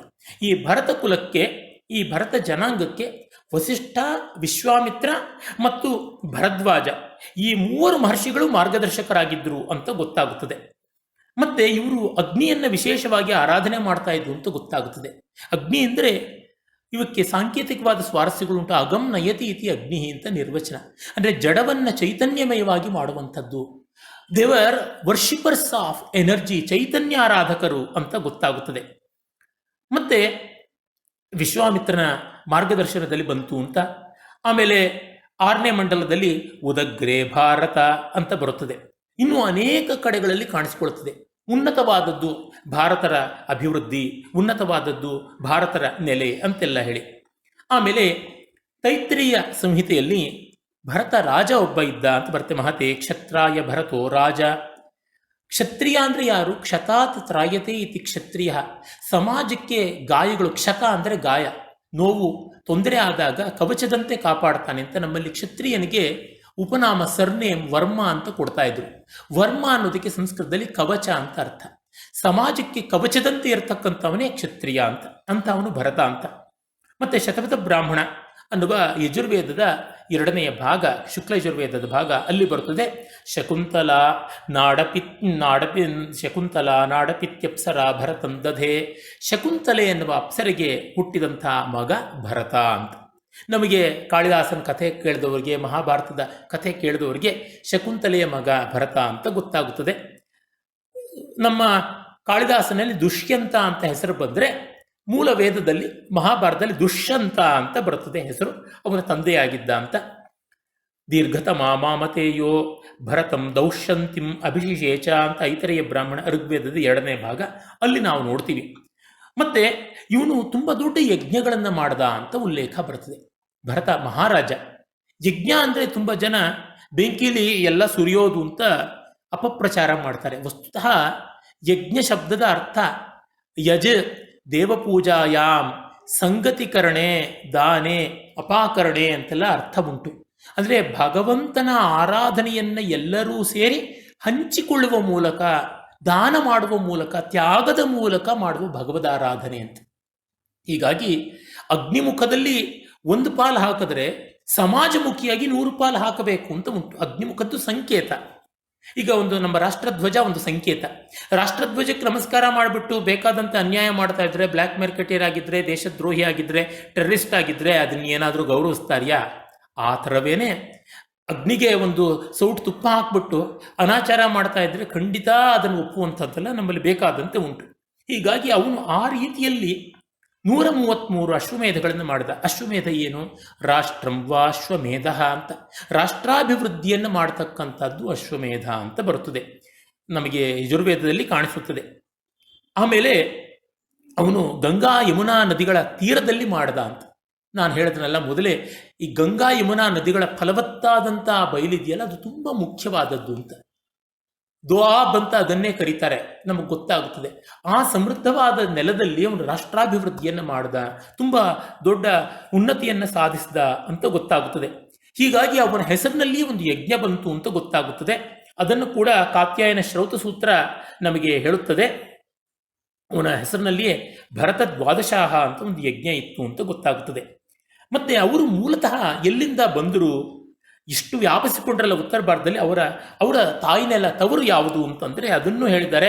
ಅವರು ಎಲ್ಲೋ ಸೆಂಟ್ರಲ್ ಏಷ್ಯಾದಲ್ಲಿ, ಕಾಕಸಸ್ ಪರ್ವತದಲ್ಲಿ ಇನ್ನೆಲ್ಲೋ ಇದ್ರು ಅಂತ ಅಲ್ಲ, ದೃಷದ್ವತಿ ಸರಸ್ವತಿ ನದಿಗಳ ಮಧ್ಯದಲ್ಲಿದ್ದರು ಅಂತ. ದೃಷದ್ವತಿ ಸರಸ್ವತಿ ನದಿಗಳು ತುಂಬ ಮುಖ್ಯ. ಸರಸ್ವತಿಗೆ ಒಂದು ಉಪನದಿ. ಇವತ್ತು ಗಗರ್ ಅಂತ ಮಳೆಗಾಲದಲ್ಲಿ ಮಾತ್ರ ಹರಿತಕ್ಕಂಥ ನದಿ. ಸರಸ್ವತಿನ ಪುನಶ್ಚೇತನ ಎಲ್ಲ ಮಾಡ್ತಾ ಇದ್ದಾರೆ. ಇಂಟರ್ನೆಟ್ಟಲ್ಲಿ ನೋಡಿದ್ರೆ ಕಲ್ಯಾಣರಾಮನ್ ಮೊದಲಾದವರು ಸಾವಿರಾರು ಪುಟಗಳಷ್ಟು ಮಾಹಿತಿಯನ್ನು ಹಾಕಿದ್ದಾರೆ, ಕಾಣಿಸುತ್ತದೆ. ಡಾಕ್ಟರ್ ಎಸ್ ಕಲ್ಯಾಣರಾಮನ್ ಮೊದಲಾದವರು. ಆ ದೃಷದ್ವತಿ ಒಂದು ಉಪನದಿ. ಅದು ಸಣ್ಣ ಕಲ್ಲು ಹರಳುಗಳಿಂದ ಕೂಡಿದ್ದು. ಮಹಾಭಾರತದಲ್ಲಿ ಕೂಡ ಬರುತ್ತದೆ. ಸರಸ್ವತಿ ಅದು ಆದಿಬದರಿ ಅಂತ ಹೇಳ್ತಾರೆ. ಆ ಹಿಮಾಲಯದ ಪ್ರಾಂತದಿಂದ ಹರಿದು ಇವತ್ತಿನ ಹರಿಯಾಣ, ಪಂಜಾಬ್, ಅಲ್ಲಿಂದ ರಾಜಸ್ಥಾನದಲ್ಲಿ ಪುಷ್ಕರ ಅಂತ ಹೇಳ್ತಾರಲ್ಲ, ಅಲ್ಲಿಂದ ಜೈಸಲ್ಮೇರ್ ಕಡೆಯಿಂದ ಹಾಗೆ ಭಾರತದ ಗಡಿರೇಖೆಗೆ ಅಂಟಿಕೊಂಡಂತೆ ಹರಿದು ಆಮೇಲೆ ಅದು ಗುಜರಾತಿನ ಮೂಲಕವಾಗಿ ಹೋಗಿ ಕಟ್ಟ ಕಡೆಗೆ ಪ್ರಭಾಸದಲ್ಲಿ ಸಮುದ್ರ ಸೇರ್ತಾ ಇತ್ತು ಅಂತ ಗೊತ್ತಾಗುತ್ತದೆ. ತುಂಬ ದೀರ್ಘವಾದ ನದಿ, 16 ಕಿಲೋಮೀಟರ್ನಷ್ಟು ಅಗಲವಾಗಿತ್ತು ಅಂತ. ಮಹಾಭಾರತದ ಕಾಲದಷ್ಟೊತ್ತಿಗೆ, ಅಂದರೆ ಸುಮಾರು 5,000 ವರ್ಷಗಳ ಹೊತ್ತಿಗೆ ಸರಸ್ವತಿ ಒಂದು ಕಡೆ ಬತ್ತು ಹೋಗಿತ್ತು. ಆ ಜಾಗ ಅದು ವಿನಶನ ಅಂತ ಕರೀತಾರೆ. ವಿನಶನ ಅಂದರೆ ವಿನಾಶವಾಯಿತು ಅಂತ. ಅದೇ ಈ ಥಾರ್ ಮರುಭೂಮಿ ಆರಂಭವಾಗುವ ಕಾಲ ಆರಂಭ ಬಿಂದು. ಮತ್ತೆ ಅದು ಗುಜರಾತ್ ಹತ್ರ ಮತ್ತೆ ಹೊಮ್ಮಿ ಬರ್ತಾ ಇತ್ತು. It would whose out. ಅದಕ್ಕೆ ಪ್ಲಕ್ಷ ಪ್ರಸ್ರವಣ ಅಂತ. ಬಲರಾಮ ಕೌರವ ಪಾಂಡವ ಯುದ್ಧದಲ್ಲಿ ಪಾಲ್ಗೊಳ್ಳದೆ ತೀರ್ಥಯಾತ್ರೆ ಮಾಡುವಾಗ ಸರಸ್ವತಿ ನದಿಯ ಉದ್ದಕ್ಕೂ ತಾನು ಪ್ರಭಾಸದಿಂದ ಆರಂಭ ಮಾಡ್ತಾನೆ. ಸರಸ್ವತಿ ಸಮುದ್ರ ಸೇರುವ ಜಾಗ ಪ್ರಭಾಸ ಅಂದರೆ ಈ ಹೊತ್ತಿನ ಸೋಮನಾಥ ಜ್ಯೋತಿರ್ಲಿಂಗ ಇರುವ ಜಾಗ, ಶ್ರೀಕೃಷ್ಣನ ನಿರ್ಯಾಣ ಭೂಮಿ. ಅಲ್ಲಿಂದ ಅವನು ಸರಸ್ವತಿ ಮೂಲವನ್ನು ಹಿಂಬಾಲಿಸಿಕೊಂಡು ಹಾಗೆ ಹೋಗ್ತಾನೆ ಅಂತೆಲ್ಲ ಬರುತ್ತದೆ. ಮಹಾಭಾರತದ ಯುದ್ಧ ಪರ್ವಗಳಲ್ಲಿ ಒಂದಾಗಿ ಬರ್ತಕ್ಕಂಥ ಸೌಪ್ತಿಕ ಪರ್ವದಲ್ಲಿ ನಾವು ನೋಡ್ತೀವಿ ಅದನ್ನು. ಇರಲಿ, ಯಾತಕ್ಕೆ ಹೇಳಿದೆ ಅಂದರೆ ಅದು ಸರಸ್ವತಿ ನದಿ, ಅದಕ್ಕೆ ಒಂದು ಉಪನದಿ ದೃಷದ್ವತಿ. ಇವು ಎರಡೂ ಸೇರುವ ಆ ಜಾಗ ಇವತ್ತಿಗೂ ಪ್ರಸಿದ್ಧ. ಅದು ಯಾವುದೂ ಅಲ್ಲ, ಕುರುಕ್ಷೇತ್ರ. ಧರ್ಮಕ್ಷೇತ್ರ ಅಂತ ಯಾತಕ್ಕೆ ಕುರುಕ್ಷೇತ್ರ ಕರೀತಾರೆ? ಕುರುಕ್ಷೇತ್ರ ನೋಡಿದ್ರೆ ನಮಗೆ ಇವತ್ತು ಗೊತ್ತಾಗೋದು ಯುದ್ಧ, ಯಾವ್ದಾದ್ರು ಜಗಳ ಆಗ್ತಾ ಇದ್ರೆ ಅವ್ರ ಮನೆಯಲ್ಲಿ ಕುರುಕ್ಷೇತ್ರ ಅಂತೀವಿ. ಆದರೆ ಮಹಾಭಾರತ ಯುದ್ಧಕ್ಕೂ ಮುಂಚೆನೇ ಅದು ತುಂಬ ಪ್ರಸಿದ್ಧವಾಗಿತ್ತು. It was positively known. ಏನದು? ವೇದಾವಿರ್ಭಾವ ಭೂಮಿ ಅಂತ. ವೇದಗಳನ್ನು ನಮ್ಮ ಋಷಿಗಳು ಕಂಡುಕೊಂಡದ್ದು ಆ ಜಾಗದಲ್ಲಿ. ಅದಕ್ಕೆ ಅದನ್ನು ಬ್ರಹ್ಮಾವರ್ತ ಅಂತ ಕರೀತಾರೆ. ಮನುಸ್ಮೃತಿಯಲ್ಲಿ ಬರುತ್ತದೆ. ಮನುಸ್ಮೃತಿಯ ಕಾಲ ಕನಿಷ್ಠ 2000 ವರ್ಷಗಳಿಗಿಂತ ಹಿಂದಿನದು ಅಂತ. ಅಲ್ಲಿ ಮನುಸ್ಮೃತಿಯಲ್ಲಿ ಹೇಳ್ತಾರೆ, ಸರಸ್ವತಿ ದೃಷದ್ವತ್ಯೋಹೋ ದೇವನದ್ಯೋರ್ ಯದಂತರಂ ತಂ ದೇವ ನಿರ್ಮಿತಂ ದೇಶಂ ಬ್ರಹ್ಮಾವೃತ್ತಂ ಪ್ರಚಕ್ಷತೆ ಅಂತ. ನಾನು ಸಂಸ್ಕೃತ ಕೊಟೇಶನ್ಸನ್ನು ಮಾಡ್ತಾ ಇದ್ದೀನಿ, ತುಂಬ ಜನಕ್ಕೆ ಕಷ್ಟ ಆಗ್ಬೋದೇನೋ, ಯಾಕೆಂದರೆ ನಿರಾಧಾರವಾಗಿ ಏನೂ ಹೇಳಬಾರ್ದು. ಮತ್ತು ಪ್ರಪಂಚ ಕಣ್ಣುಬಿಡೋಕ್ಕೆ ಮುಂಚೆ ಇದ್ದಂಥ ಸಾಹಿತ್ಯ ಇದು. ಮಿಕ್ಕ ಜಗತ್ತೆಲ್ಲ ಡಾರ್ಕ್ ಏಜಸ್ ಅಂತ ಇರುವಾಗ, ಪೈಶಾಚಿಕವಾದಂಥ ಮತಗಳೆಲ್ಲರವೇ ಇನ್ನೂ ಕಣ್ಣುಬಿಡದೇ ಇದ್ದಾಗ ನಮ್ಮ ದೇಶದಲ್ಲಿ ಏನು ಇತ್ತು ಅಂತನ್ನುವುದನ್ನು ಕಾಣೋದಕ್ಕಾಗಿ ಆ ಸರಸ್ವತಿ ಮತ್ತು ದೃಷದ್ವತಿ ನದಿಗಳ ನಡುವಿನ ಯಾವ ಭೂಮಿ ಇದೆ ಅದನ್ನು ಬ್ರಹ್ಮಾವರ್ತ ಅಂತ ಕರೀತಾರೆ. ತುಂಬ ಜನ ಬ್ರಹ್ಮಾವರ್ತ ಅಂದರೆ ಏನು ಅಂದ್ಕೋತಾರೆ. ಋಗ್ವೇದದಲ್ಲಿ ಬ್ರಹ್ಮ ಶಬ್ದ ವೇದ ಅನ್ನುವ ಅರ್ಥದಲ್ಲೇ ಬಂದಿದೆ. ಆವರ್ತ ಅಂತಂದರೆ ನೆಲೆ, ಅದು ಕಾಣಿಸಿಕೊಳ್ಳುವುದು, ಅದರ ವರ್ತನೆ, ಅದರ ತೋರಿಕೆ, ಅಂದರೆ ಅದರ ತೋರ್ಪಡಿಸಿಕೊಳ್ಳುವಿಕೆ, ಅಭಿವ್ಯಕ್ತಿ ಎನ್ನುವ ಅರ್ಥ ಎಲ್ಲ ಉಂಟು. ಬ್ರಹ್ಮಾವರ್ತ ಅಂದರೆ ವೇದಗಳ ನೆಲೆ, ವೇದಗಳ ಹುಟ್ಟಿನ ಭೂಮಿ ಅಂತ ಅರ್ಥ. ಇದನ್ನೆಲ್ಲ ತುಂಬ ಚೆನ್ನಾಗಿ ನಮ್ಮ ಕನ್ನಡದವರೇ ಆದ ಮಹಾನುಭಾವರು, ಮಹಾವಿದ್ವಾಂಸರು ಸೇಡಿಯಾಪು ಕೃಷ್ಣ ಭಟ್ಟರು ತಥ್ಯದರ್ಶನ ಅಂತ ತುಂಬ ಒಳ್ಳೆಯ ಪುಸ್ತಕ ಬರೆದಿದ್ದಾರೆ. ಪ್ರತಿಯೊಬ್ಬರೂ ಓದಲೇಬೇಕಾದವರು. ಕನ್ನಡಿಗರಾಗಿ ಆ ಪುಸ್ತಕ ಓದಲಿಲ್ಲ ಅಂದರೆ ಭಾರತೀಯ ಸಂಸ್ಕೃತಿ ಎಷ್ಟೋ ವಿಷಯಗಳು ತಿಳಿಯೋಲ್ಲ. ಅಲ್ಲಿ ಅವರು ತುಂಬ ಚೆನ್ನಾಗಿ ಈ ವಿಷಯವನ್ನೆಲ್ಲ ಹೇಳ್ತಾರೆ, ಬ್ರಹ್ಮಾವರ್ತ ಅಂತ. ಇವತ್ತಿಗೂ ನೋಡಿ, ಆ ಕುರುಕ್ಷೇತ್ರ ಭೂಮಿ, ಅಲ್ಲೇ ಪಾಣಿಪತ್ ಕೂಡ ಇರೋದು. ನಮ್ಮ ದೇಶದ ನಿರ್ಣಾಯಕವಾದಂಥದ್ದೆಷ್ಟೋ ನಡೆದಿದ್ದಲ್ಲೇ. ಮೊತ್ತ ಮೊದಲಿಗೆ ಕುರುಕ್ಷೇತ್ರದಲ್ಲಿ ದೇವಾಸುರ ಸಂಗ್ರಾಮ ಆಯಿತು. ಅಸುರರು ಅಂದರೆ ಯಾರು? ರಾಕ್ಷಸರು, ಕೋರೆ ಬಿಟ್ಕೊಂಡಿರ್ತಕ್ಕಂಥವ್ರು, ತಲೆ ಮೇಲೆ ಕೊಂಬಿರುವಂಥವ್ರು ಅಂತಲ್ಲ. ನಾನು ಹೇಳಿದನಲ್ಲ, ಈ ದೃಹ್ಯುಗಳು ಮತ್ತು ಆನುಗಳು ದೇಶ ಬಿಟ್ಟು ಹೋದರು ಅಂತ. ಅಂದರೆ ಅವರು ಈ ಕೇಂದ್ರದಿಂದ ಸ್ವಲ್ಪ ದೂರವಾಗ್ತಾ ಹೋದರು, ಸಿಂಧು ಕಡೆಗೆ ಹೋದರು, ಸಿಂಧ್ ಕಡೆಗೆ, ಪಾಕಿಸ್ತಾನ, ಬಲೂಚಿಸ್ತಾನ ಆ ಕಡೆಗೆಲ್ಲ ಹೋದರು ಅಂತಂದಲ್ಲ. ಹಾಗೆ ಹೋದವರೇ ಮುಂದೆ ಪರ್ಷಿಯನ್ಸ್ ಆಗಿದ್ದು ಅಂತ ಗೊತ್ತು. ಪರ್ಷಿಯನ್ ಅವೆಸ್ತಾ ಏನಿದೆ ಅದು ವೇದದ ನಕಲು. ವೇದದ ಎಷ್ಟೋ ಶತಮಾನಗಳ ಆದಮೇಲೆ ಬಂದಂಥ, ಸಹಸ್ರಮಾನಗಳ ಆದಮೇಲೆ ಬಂದಂಥ ಭಾಗ. ಹೀಗಾಗಿ ಆ ಕಡೆಯಿಂದ ನಮ್ಮವ್ರು ಬಂದಿದ್ದಲ್ಲ, ಈ ಕಡೆಯಿಂದ ಅವ್ರುಗಳು ಹೋಗಿದ್ದು ಅಂತ ಗೊತ್ತಾಗುತ್ತೆ. ಆ ಕಾರಣದಿಂದ ಅದು ಮೊದಲು ಅವರು ಇಲ್ಲಿಂದ ದೂರ ಹೋದದ್ದು. ಅವರು ಅಸುರಾಹ ಪೂರ್ವದೇವಾಹ ಅಂತ, ಅವರ ದೇವರನ್ನು ಅಹುರಮಜ್ದ ಅಂತ ಕರೀತಾರೆ. ಅಂದರೆ ವರುಣ ಅಂತ ಗೊತ್ತಾಗುತ್ತೆ ಮುಂದೆ. ಇರಲಿ, ನಾನು ಆ ವಿವರಗಳಿಗೆ ಹೋಗೋಲ್ಲ. ತಾತ್ಪರ್ಯ ಏನಂದರೆ, ಮೊದಲು ದೇವಾಸುರ ಸಂಗ್ರಾಮ ಅಂದರೆ ಅಲ್ಲಿ ಆಗಿದ್ದು. ಆಗಲೇ ದೇವತೆಗಳ ಪುರೋಹಿತ ವರ್ಗದಲ್ಲಿದ್ದದ್ದು, ಮಾರ್ಗದರ್ಶ ವರ್ಗದಲ್ಲಿದ್ದದ್ದು ಆಂಗ್ಯಸರು, ಭರದ್ವಾಜರು, ವಸಿಷ್ಠರು ಎಲ್ಲ ಅವರ ಒಂದು ಅನುಯಾಯಿಗಳಾಗಿ ಅವರ ಮಾರ್ಗದರ್ಶನದಲ್ಲಿ ನಾಡಿನ ನಿರ್ಮಾಣ ಮಾಡದಂಥವರು ಅಂತಂದರೆ ಈ ಭರತರು ಅಂತ ಗೊತ್ತಾಗುತ್ತದೆ. ಅದಾದ ಮೇಲೆ ದಾಶರಾಜ್ಞಿ ಯುದ್ಧ ಅಂತ ಆಯಿತು. ಆ ದಾಶರಾಜ್ಞಿ ಯುದ್ಧವೂ ಅಲ್ಲಿಯೇ ಆಗಿದ್ದು ಅಂತ ಗೊತ್ತಾಗುತ್ತದೆ. ಅದು ಎಗೇನ್ ಇನ್ ಹೌಸ್ ಫೈಟೇನೆ. ಎಲ್ಲೂ ಹೊರಗಡೆಯಿಂದ ಬಂದು ಆಕ್ರಮಣಕಾರರು ಮಾಡಿದ್ದಿಲ್ಲ, ಹೊರಗಡೆಯವರು ಇರಲೇ ಇರಲಿಲ್ಲ. ಹೀಗಾಗಿ ಇಲ್ಲಿದ್ದವರೇ ಇದು ಯಾವುದೂ ವಿರುದ್ಧವಾಗಿಲ್ದಿದ್ರೆ ಮನೆ ಮಂದಿನೇ ಸ್ವಲ್ಪ ಅಲ್ಲಿ ಇಲ್ಲಿ ಜಗಳ ಆಡ್ಕೊಂಡಿರ್ತಾರೆ ಅಷ್ಟೇನೆ.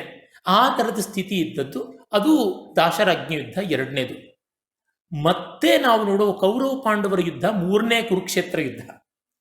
ಆಮೇಲೆ ಪಾಣಿಪತ್ ಯುದ್ಧ ನೋಡ್ತೀವಿ. ಪಾಣಿಪತ್, ಮೊದಲನೇ ಪಾಣಿಪತ್, ಎರಡನೇ ಪಾಣಿಪತ್ ಬಾಬರ್ ಬಂದಾಗ ಆಗಿದ್ದು. ಆಮೇಲೆ ಹೇಮಚಂದ್ರ ಮಹಾನುಭಾವ ದೆಹಲಿ ಸಾಮ್ರಾಜ್ಯದಲ್ಲಿ ಎಷ್ಟೋ ವರ್ಷಗಳಾದಮೇಲೆ, ಶತಮಾನಗಳಾದ ಮೇಲೆ ಸನಾತನ ಧರ್ಮದ ಒಂದು ಕುಡಿಯಾಗಿ ಬಂದವನು. ಅವನಿಗೂ ಮತ್ತು ಬೈರಾಮ್ ಖಾನನಿಗೂ, ಎಳೆ ಹುಡುಗರಾಗಿದ್ದ ಅಕ್ಬರ್ನಿಗೂ ನಡೆದಂಥ ಯುದ್ಧ. ಅದು ಎರಡನೇ ಪಾಣಿಪತ್. ಮತ್ತು ಮೂರನೇ ಪಾಣಿಪತ್ ನಮಗೆ ಗೊತ್ತೇ ಇದೆ, ಮರಾಠರಿಗೂ ಎಲ್ಲ ಹೇಗಾಯಿತು ಅಂತಕ್ಕಂಥದ್ದು, ಮೊಹಮ್ಮದ್ ಶಾ ಅಬ್ದಾಲಿಗೆ ಎಲ್ಲ ಹೇಗಾಯಿತು ಅಂತ ಅನ್ನೋದು ಗೊತ್ತಿದೆ. ಅದರ ಪರಿಣಾಮಗಳೆಲ್ಲ ನಾನು ವಿವರಿಸಬೇಕಾಗಿಲ್ಲ. ಹೀಗಾಗಿ ಅದು ಬಹಳ ಮುಖ್ಯವಾದದ್ದು. ನಮಗೆ ನಮ್ಮ ದೇಶದ ಭವಿಷ್ಯವೇ ತೀರ್ಮಾನ ಆಗಿದ್ದು. ನೋಡಿ, ಮೊದಲ 3 ಪಾಣಿಪತ್ ಯುದ್ಧಗಳು ಅಂದರೆ ಯಾವುದು ದೇವಾಸುರ ಸಂಗ್ರಾಮ, ಮತ್ತು ದಾಶರಾಜ್ಞಿ ಯುದ್ಧ, ಆಮೇಲೆ ಕುರುಕ್ಷೇತ್ರ ಯುದ್ಧ, ಕೌರವ ಪಾಂಡವರದ್ದು ನಡೆದಾಗ ಧರ್ಮಕ್ಕೆ ಜಯವಾಯಿತು. ಆಮೇಲೆ ಅದನ್ನು ಮಿಕ್ಕ 3ರೊಳಗೆ ನಮ್ಮಲ್ಲಿ ಸೋಲಾಯಿತು. ಯಾತಕ್ಕೆ ಸೋಲಾಯಿತು ಯೋಚನೆ ಮಾಡಿ, ಭಾರತೀಯರಿಗೆ ಯೋಚನೆ ಮಾಡಬೇಕಾದದ್ದು. ಇರಲಿ, ಆ ವಿವರಗಳಿಗೆ ನಾನು ಹೋಗ್ತಾ ಇಲ್ಲ. ಹೀಗೆ ಆ ಜಾಗದಲ್ಲಿ ಅವರಿದ್ದಿದ್ದು ಅಂತ ಗೊತ್ತಾಗುತ್ತೆ. ದೃಷದ್ವತಿ, ಸರಸ್ವತಿ ನದಿಗಳ ಮಧ್ಯದಲ್ಲಿದ್ದದ್ದು. ಇನ್ನು ಆರ್ಯಾವರ್ತ ಅಂದರೆ ಏನು? ಆರ್ಯರು ಅಂತಂದರೆ ಮೇಲ್ಜಾತಿಯವರು ಅಂತ ಹಾಗೆಲ್ಲ ಅಲ್ಲವೇ ಅಲ್ಲ. ಆರ್ಯ ಶಬ್ದ ಬಂದದ್ದು ಅರ್ಯ ಶಬ್ದದಿಂದ. ಅರ್ಯ ಶಬ್ದ ಬಂದಿದ್ದು ಋ ಅನ್ನುವ ಧಾತುವಿನಿಂದ. ಇದಕ್ಕೆಲ್ಲಕ್ಕೂ ಬುದ್ಧನಿಗೂ ಹಿಂದೆ ಇದ್ದಂಥ ಭಗವಾನ್ ಪಾಣಿನಿ, ಬುದ್ಧ ಭಗವಂತನಿಗಿಂತ ಹಿಂದೆ ಇದ್ದಂಥ ಭಗವಾನ್ ಪಾಣಿನಿಯ ವ್ಯಾಕರಣ ಗ್ರಂಥದಲ್ಲಿಯೇ ನಮಗೆ ಆಧಾರ ಸಿಗುತ್ತದೆ. ಇನ್ನೂ ಅದಕ್ಕಿಂತ ಇನ್ನೂ ಎಷ್ಟೆಷ್ಟೋ ಶತಮಾನಗಳ ಹಿಂದೆ, ಸಹಸ್ರಮಾನಗಳ ಹಿಂದೇನೂ ಸಿಗುತ್ತದೆ. ಡೇಟಬಲ್ ಡೇಟ್ಸನ್ನು ಅಷ್ಟೇ ಹೇಳ್ತಾ ಇದ್ದೀನಿ, ಕೆಲವು ಪ್ರಸಿದ್ಧ ಹೆಸರುಗಳನ್ನು ಸ್ಮರಣೆನಾದರೂ ಮಾಡ್ಕೊಳ್ಳೋಣ ಅಂತ ಹೇಳ್ತಾ ಇದ್ದೀನಿ. ಅಲ್ಲಿ ನಮಗೆ ಸ್ಪಷ್ಟವಾಗಿ ಗೊತ್ತಾಗುತ್ತೆ ಧಾತುಪಾಠದ ಪ್ರಕಾರ ಋಕರ್ಷಣೆ ಅಂತ ಅಂದರೆ ಉಳುಮೆ ಅಂತ. ಎಲ್ಲ ಕಲ್ಚರ್ಗಿಂತ ಮೊದಲು ಅಗ್ರಿಕಲ್ಚರ್ ಬಂದದ್ದು. ಹೀಗಾಗಿ ಅರ್ಯ ಅನ್ನೋ ಶಬ್ದಕ್ಕೆ ಋಕರ್ಷಣೆ ಅನ್ನೋ ಧಾತುವಿನಿಂದ ಬಂದ ಅರ್ಯ ಶಬ್ದಕ್ಕೆ ಅರ್ಯಸ್ವಾಮಿ ವೈಶ್ಯಯೋ. ವೈಶ್ಯ ಅಂತಂದರೆ ಕೃಷಿ ಗೋರಕ್ಷಾ ವಾಣಿಜ್ಯ ಮಾಡ್ತಕ್ಕಂಥವನು, ಕೃಷಿ ಮಾಡುವವನು, ಗೋವುಗಳನ್ನು ಬೆಳೆಸ್ತಕ್ಕಂಥವನು, ಅಂದರೆ animal husbandry, agriculture, animal husbandry in mercantile, ಇದನ್ನು ಮಾಡ್ತಾ ಇರ್ತಕ್ಕಂಥವನು ವೈಶ್ಯ ಅಂತ. ಅವರಿಗೆ ಉಪನಾಮ ನಮ್ಮ ಸನಾತನ ಧರ್ಮದಲ್ಲಿ ಗುಪ್ತ ಅಂತ ಕೊಡ್ತಾರೆ. ಗುಪ್ತ ಅಂದರೆ ರಕ್ಷಣೆ ಮಾಡಿ ಎಲ್ಲವನ್ನು ಸಂಪಾದನೆ ಮಾಡಿ ಡೆಪಾಸಿಟ್ ಮಾಡ್ತಾನೆ ಅಂತ. ವೈಶ್ಯ ಅನ್ನೋದಕ್ಕೆ ಸಮಾಜದ ಟ್ರಸ್ಟಿ, ನ್ಯಾಸಪಾಲಕ ಅಂತ ಸನಾತನ ಧರ್ಮದಲ್ಲಿ ಅರ್ಥ. ಇವನ್ನೆಲ್ಲ ನೀವು ನೋಡಿದಾಗ ಗೊತ್ತಾಗುತ್ತೆ, ಇವೆಲ್ಲ ಹುಟ್ಟಿನಿಂದ ತೀರ್ಮಾನ ಆಗ್ತಾ ಇರಲಿಲ್ಲ. ವರ್ಣ ಅಂದ್ರೇ ಆಯ್ಕೆಯಿಂದ ಬಂದದ್ದು, ವೃಣು ಟು ಚೂಸ್ ಅನ್ನೋ ಕಾರಣದಿಂದ ಬಂದದ್ದು. ಹಾಗಾಗಿ ಇಲ್ಲಿ ಎಲ್ಲಿಯೂ ಹುಟ್ಟಿನಿಂದಲೇ ಜಾತಿ ಅಂತ ತೀರ್ಮಾನ ಆಗ್ತಾ ಇದ್ದ ಕಾಲವಲ್ಲ. ಆಗ ಇದ್ದದ್ದೆಲ್ಲ ಆಯ್ಕೆಯಿಂದ ಆಗ್ತಾ ಇತ್ತು. ಆ ಕಾಲದಲ್ಲಿ ಇವೆಲ್ಲ ಬಂದಿದ್ದು. ಹೀಗಾಗಿ ಆ ಒಂದು ಕೃಷಿಯೋಗ್ಯವಾದ ಭೂಮಿ ಅಂತ ಅದೇ ಆರ್ಯಾವರ್ತ. ಆರ್ಯಾವರ್ತ ಅಂದರೆ ಯಾವುದು ಅದನ್ನು ಮತ್ತೆ ನೋಡ್ತೀವಿ. ಆಸಮುದ್ರಾತ್ತು ವೈಪೂರ್ವಾದ್ ಆಸಮುದ್ರಾಚ್ಚ ಪಶ್ಚಿಮಾತ್ ತಯೋರೇವ ಅಂತರಂ ಗಿರ್ಯೋರ್ ಆರ್ಯಾವರ್ತಂ ವಿದುರ್ಬುಧಾ. ಮನುಸ್ಮೃತಿಯ ಮಾತು. ಇತ್ತ ಕಡೆ ಪಶ್ಚಿಮ ಸಮುದ್ರದಿಂದ ಅತ್ತ ಕಡೆ ಪೂರ್ವ ಸಮುದ್ರದವರೆಗೆ, ಇತ್ತ ಕಡೆ ಹಿಮಾಲಯದಿಂದ ಅತ್ತ ಕಡೆ ವಿಂಧ್ಯದವರೆಗೆ ಯಾವ ಭೂಮಿ ಇದೆ ಅದನ್ನು ಆರ್ಯಾವರ್ತ ಅಂತ ಕರೀತಾರೆ. ಅಂದರೆ ಕೃಷಿಯೋಗ್ಯವಾದ ಭೂಮಿ ಅಂತ ಅರ್ಥ. ಬಹಳ ಮುಖ್ಯವಾದದ್ದು. ಕೃಷಿಯೋಗ್ಯವಾದ ಭೂಮಿ ಇಲ್ಲದಿದ್ದರೆ ಸಮಾಜ ಹೇಗೆ ಬದುಕೋದಿಕ್ಕೆ ಸಾಧ್ಯ? ಈ ತರಹ ಆರ್ಯಾವರ್ತ ಅಂತ ಬಂತು. ಹೀಗಾಗಿ ಅಮರಕೋಶ ಕೂಡ ಹೇಳ್ತದೆ. ಅಮರಕೋಶ ಕಡಿಮೆ ಅಂತಂದರೆ 1500 ವರ್ಷಗಳ ಹಿಂದಿದ್ದ ಗ್ರಂಥ ಅಂತ ಗೊತ್ತಾಗುತ್ತದೆ. ಆರ್ಯಾವರ್ತ ಪುಣ್ಯಭೂಮಿ ಮಧ್ಯಂ ವಿಂಧ್ಯ ಹಿಮಾಗಯೋ. ಹಿಮಾಲಯ, ವಿಂಧ್ಯ ಪರ್ವತ ಅವೆರಡರ ಮಧ್ಯದ ಭೂಮಿ ಅಂತ. ಮತ್ತು ಇಂಡೋ ಗ್ಯಾಂಜೆಟಿಕ್ ಪ್ಲೇನ್ ನಿಮಗೆಲ್ಲ ಗೊತ್ತಿದೆ. ಅಲುವಿಯಲ್ ಸಾಯಿಲ್ ಅಂತ ಸ್ಕೂಲ್ ಜಾಗ್ರಫಿ ಜ್ಞಾಪಿಸ್ಕೊಳ್ಳಿ. ಮೆಕ್ಕಲು ಮಣ್ಣು, ಗಂಗೆ, ಯಮುನೆ ಇವೆಲ್ಲ ತಂದು ಸುರಿತಾ ಇತ್ತು, ಸಮೃದ್ಧವಾಗಿತ್ತು. ಈ ಕಾರಣದಿಂದಲೇ ನೀರು, ನೆರಳು, ಕೃಷಿ, ಬೆಳೆ ಚೆನ್ನಾಗಿತ್ತು. ಇವೆಲ್ಲ ಇಲ್ಲದೆ ಇದ್ದರೆ ಹೇಗೆ? ಅಮೆರಿಕ ಅಭಿವೃದ್ಧಿ ಆಗೋದಕ್ಕೆ ಕಾರಣ ಏನು? ಅಲ್ಲಿದ್ದ ಫಲವಂತಿಕೆ ಅಂತೆಲ್ಲ ನಮಗೆ ಗೊತ್ತಿದೆಯಲ್ಲ. ಅದೇ ತರಹನೇ ಹೀಗೆ ಸ್ವದೇಶೀಯರು ಸಮೃದ್ಧವಾಗೋದಿಕ್ಕಿದ್ದ ಜಾಗ ಅಂತ. ದಕ್ಷಿಣ ಭಾರತ ಕಗ್ಗಾಡಾಗಿತ್ತು ಇನ್ನು. ಮತ್ತು ಅತಿ ಪೂರ್ವ ಭಾರತದಲ್ಲಿ ಇನ್ನೂ ಮಾರ್ಷಿ ಏರಿಯಾ ಅಂತ ಕರೀತಾರಲ್ಲ, ಜೌಗು ಪ್ರದೇಶ ಎಲ್ಲ ಇತ್ತು, ತುಂಬ ಕಗ್ಗಾಡಿತ್ತು. ಆಗ ತುಂಬ ಕಗ್ಗಾಡನ್ನು ಕಡಿದು ಕೃಷಿಯೋಗ್ಯ ಭೂಮಿ ಮಾಡ್ಕೊಳ್ಳೋದು ಕಷ್ಟ ಇತ್ತು. ಪ್ಲೇನ್ಸ್ ಅಂತ ಕರಿತೀವಲ್ಲ, ಬಯಲಿದ್ದಲ್ಲಿ ಪರವಾಗಿಲ್ಲ. ಉತ್ತರ ಭಾರತ ಹೆಚ್ಚು ಬಯಲಿದ್ದಿದ್ದರಿಂದ ಅಲ್ಲೇ ಹೆಚ್ಚು ಜನಸಂಖ್ಯೆ ಇತ್ತು. ಅಲ್ಲಿ ಭರತರು, ಅವರಿಂದಾಗಿ ಭಾರತ ಅಂತ ಹೀಗೆ ಇತ್ತು ಅಂತ ಗೊತ್ತಾಗುತ್ತದೆ. ಈ ತರಹ ಸಹಸ್ರ ವರ್ಷಗಳ ಕೆಳಗೆ, ಅಂದರೆ 7,000 to 9,000 ವರ್ಷಗಳ ಹಿಂದೆಯಿಂದ ಬೆಳಕೊಂಡು ಬಂದದ್ದಾಗಿತ್ತು. ನಮಗೆ ಸುಮಾರು ಈಗೊಂದು 3,000-4,000 ವರ್ಷಗಳ ಹಿಂದೆ, 5,000 ವರ್ಷಗಳ ಹಿಂದೆಯೇ ಭಾರತ ಅಂತ ಗೊತ್ತಾಗುತ್ತದೆ. ಮಹಾಭಾರತವನ್ನು ನೋಡಿದಾಗ ಅಲ್ಲಿ ಭಾರತ ಅಂತ ಯಾಕೆ ಬಂತು? ಆ ಭರತ ಜನಾಂಗದವರ ಮನೆಯ ಕಥೆ ಅಂತ ಒಂದು, ಮತ್ತು ಇಡೀ ದೇಶಕ್ಕೆ ಸಂಬಂಧಪಟ್ಟಿದ್ದು. ಕೇಂದ್ರದಲ್ಲಿ ದೊಡ್ಡ ಕಚ್ಚಾಟ ಆದರೆ ಇಡೀ ದೇಶಕ್ಕೆ ಅದು ಪರಿಣಾಮ ಬೀರುತ್ತೆ. ಇವತ್ತು ಚೀನಾನೋ ಅಮೆರಿಕಾನೋ ಕಚ್ಚಾಡಿಕೊಂಡ್ರೆ ಇಡೀ ಜಗತ್ತಿನ ಎಕಾನಮಿ ಅಲ್ಲಾಡತ್ತೆ ಅನ್ನೋ ತರಹ, ಆಗ ಕೇಂದ್ರದಲ್ಲಿದ್ದ ಭರತರ ಒಂದು ಮನೆಯಲ್ಲಿ ತಗಾದೆ ಬಂದರೆ ಮಿಕ್ಕವರಿಗೆಲ್ಲ ಆಗುತ್ತದೆ ಅಂತ ಅಷ್ಟು ಮುಖ್ಯ ಆದದ್ದು ಅಂತ. ತುಂಬ ಜನಕ್ಕೆ ಗೊತ್ತಿಲ್ಲ, ಕೌರವ ಪಾಂಡವರು ಯುದ್ಧ ಆದಾಗ ಇಡೀ ಭಾರತೀಯರೆಲ್ಲ, ಭಾರತದ ಎಲ್ಲ ಪ್ರಾಂತ್ಯಗಳವರು ಭಾಗವಹಿಸಿದ್ರು ಅಂತ ಗೊತ್ತಾಗುತ್ತೆ. ಕನ್ನಡದವರು ಭಾಗವಹಿಸಿದ್ರು, ತಮಿಳರು ಭಾಗವಹಿಸಿದ್ರು, ಆಂಧ್ರರು ಭಾಗವಹಿಸಿದ್ರು ಅಂತ, ಎಲ್ಲರೂ ಭಾಗವಹಿಸಿದ್ರು ಅಂತ ಗೊತ್ತಾಗುತ್ತದೆ. ಹೀಗಾಗಿ ಪ್ರತಿಯೊಬ್ಬರಿಗೂ ಆಸ್ಥೆ ಇತ್ತು. ಪ್ರತಿಯೊಬ್ಬರು polarising the forces, polarising the ideologies ಅಂತಾರಲ್ಲ, ಹಾಗಾಗಿತ್ತು ಅಂತ ಗೊತ್ತಾಗುತ್ತದೆ. ಈ ಕಾರಣದಿಂದ ನಮಗೆ ಅಲ್ಲಿಂದ ಇತಿಹಾಸ ಪುರಾಣಗಳಲ್ಲಿ ಯಥೇಷ್ಟವಾಗಿ ಭಾರತದ ಉಲ್ಲೇಖ ಕಾಣಿಸ್ತಾ ಹೋಗುತ್ತದೆ. ಮಹಾಭಾರತದ ಭೀಷ್ಮ ಪರ್ವದಲ್ಲಿ ನೋಡ್ತೀವಿ, ಭಾಗವತದಲ್ಲಿ ನೋಡ್ತೀವಿ, ಪದ್ಮಪುರಾಣದಲ್ಲಿ ನೋಡ್ತೀವಿ. ನಾನು ನನ್ನ ಟಿಪ್ಪಣಿನಲ್ಲಿ ಅಧ್ಯಾಯ, ಶ್ಲೋಕ ಎಲ್ಲ ಬರ್ಕೊಂಡು ಬಂದಿದ್ದೀನಿ. ನಂಬರ್ಗಳಿಂದ ನಿಮ್ಮ ತಲೆ ಕೆಡಿಸೋಕ್ಕೆ ಇಷ್ಟಪಡಲ್ಲ. ಮೂಲ ಗ್ರಂಥಗಳ ಉಲ್ಲೇಖ ಮಾಡ್ತಿದ್ದೀನಿ. ಕೂರ್ಮ ಪುರಾಣ, ಮಾರ್ಕಂಡೇಯ ಪುರಾಣ, ವರಾಹ ಪುರಾಣ, ಬ್ರಾಹ್ಮ ಪುರಾಣ, ದೇವಿ ಭಾಗವತ, ಲಿಂಗ ಪುರಾಣ, ಗರುಡ ಪುರಾಣ, ಮತ್ಸ್ಯ ಪುರಾಣ, ವಾಯುಪುರಾಣ, ಈ ಥರ ಎಲ್ಲ. ಈ ಪುರಾಣಗಳು ಕಾಲಕಾಲಕ್ಕೆ ಒಂದಷ್ಟು ಪ್ರಕ್ಷೇಪ ಆಗ್ತಾ ಇದ್ದಿದ್ದು ನಿಜ. ಯಾಕೆ? ತಲೆ ಕೆಟ್ಟು ಯಾರೂ ಮಾಡಲಿಲ್ಲ, ಜನವನ್ನು ವಂಚನೆ ಮಾಡಬೇಕು ಅಂತೆಲ್ಲ ಮಾಡಿದ್ದು. ಪುರಾಣಗಳು ನಮ್ಮ ಈ ಕಾಲದ ವಿಕಿಪೀಡಿಯಾ ಇದ್ದಂತೆ, ಪ್ರತಿಯೊಬ್ಬರೂ ಅಪ್ಡೇಟ್ ಮಾಡ್ಬೋದು. ಏನಾದರೂ ತಪ್ಪಿದರೆ ಬೇರೆಯವರದಂತ ಇದ್ದಲೂಬಹುದು. ಆ ರೀತಿಯಾಗಿದ್ದದ್ದು. ಅತ್ಯಂತ ಪ್ರಾಚೀನವಾದ ಪುರಾಣಗಳು ಅಂತ ಹೆಸರಾಗಿರ್ತಕ್ಕಂಥವು ವಿಷ್ಣು ಪುರಾಣ, ವೇದವ್ಯಾಸರ ತಂದೆಯೇ ಬರೆದದ್ದು ಅಂತ ಉಂಟು, ಪರಾಶರ ಮಹರ್ಷಿಗಳು. ಅಲ್ಲಿ ಬರುವಂಥ ಒಂದು ಪ್ರಸಿದ್ಧವಾದ ಪದ್ಯ ಅದನ್ನು ಹೇಳ್ತೀನಿ. ವಿಷ್ಣು ಪುರಾಣದ 2ನೇ ಅಂಶದ 3ನೇ ಅಧ್ಯಾಯದ 1ನೇ ಶ್ಲೋಕ.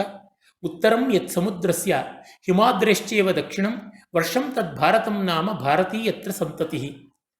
ಹಿಮಾಲಯಕ್ಕೆ ದಕ್ಷಿಣದಲ್ಲಿಯೂ ಸಮುದ್ರಕ್ಕೆ ಉತ್ತರದಲ್ಲಿಯೂ ಯಾವ ಭೂಮಿ ಇದೆ ಆ ಭೂಮಿಯನ್ನು ಭಾರತ ಅಂತ ಕರೀತಾರೆ. ಅಲ್ಲಿರೋರೆಲ್ಲ ಭಾರತೀಯರು. ವರ್ಷಂ ತದ್ ಭಾರತಂ ನಾಮ ಭಾರತೀ ಯತ್ರ ಸಂತತಿ. ಜಾತಿ, ಮತ, ಕುಲ, ಗೋತ್ರ, ಬಣ್ಣ ಇವ್ಯಾವುದೂ ಅಲ್ಲಿಲ್ಲ. ಈ 2 ಜಾಗಗಳು, ಒಂದು ಕಡೆ ಸ್ಥಾವರವಾದ ಹಿಮಾಲಯ, ಇನ್ನೊಂದು ಕಡೆ ಅಲೆಗಳ ಮೂಲಕ ಜಂಗಮವಾದಂಥ ಸಮುದ್ರ, ಅಲ್ಲಿ ಬೆಟ್ಟ, ಇಲ್ಲಿ ನೀರು, ಅಲ್ಲಿ ಎತ್ತರ, ಇಲ್ಲಿ ಪಾತಾಳ, ಇವುಗಳ ಮಧ್ಯದಲ್ಲಿರತಕ್ಕಂಥ ಭೂಮಿ ಭಾರತ. ಅಲ್ಲಿರುವ ಸಂತತಿಗೆ ಭಾರತ ಅಂತ ಅಂದರೆ ಎಲ್ಲ ಮಕ್ಕಳು ಅಂತಿದೆ. ಮಾತಾ ಭೂಮಿ ಪುತ್ರೋಹಂ ಪೃಥಿವ್ಯಾಹ ಅಂತ ಅಥರ್ವವೇದದ ಮಾತು ಬರುತ್ತಲ್ಲ ಹಾಗೆ. ಅಲ್ಲಿ ಭಾರತ ಪ್ರಶಂಸಾಧ್ಯಾಯ ಅಂತಲೇ ಇದೆ. ಮತ್ತು ಒಂದು ಸ್ವಾರಸ್ಯಕಾರಿಯಾದದ್ದು ಏನಂತಂದರೆ, ನಮ್ಮ ಪ್ರತಿಯೊಂದು ಪುರಾಣದಲ್ಲಿಯೂ ನಮ್ಮ ದೇಶವನ್ನು ಕೊಂಡಾಡುವ ಭಾಗಗಳಿವೆ. ರಾಷ್ಟ್ರೀಯತೆ ಅನ್ನೋದು ಅಷ್ಟು ಎದ್ದು ಕಾಣುತ್ತದೆ. ನೋಡಿ, ಅಲ್ಲಿಗೆ ವಿಷ್ಣು ಪುರಾಣದಲ್ಲಿ ಬರ್ತಕ್ಕಂಥ ಮಾತುಗಳೇ ವಾಯುಪುರಾಣದಲ್ಲೂ ನಾವು ನೋಡ್ತೀವಿ. ಗಾಯಂತಿ ದೇವ ಕಿಲ ಗೀತಕಾನಿ ಧನ್ಯಾಸ್ತುತೆ ಭಾರತ ಭೂಮಿ ಭಾಗೆ ಸ್ವರ್ಗಾಪವರ್ಗಾಸ್ಪದ ಹೇದುಭೂತೆ ಭವಂತಿ ಭೂಯ ಪುರುಷಃ ಸುರತ್ವಾತ್. ದೇವತೆಗಳು ಕೂಡ ಭಾರತ ಭೂಮಿಯನ್ನು ಕೊಂಡಾಡ್ತಾರೆ.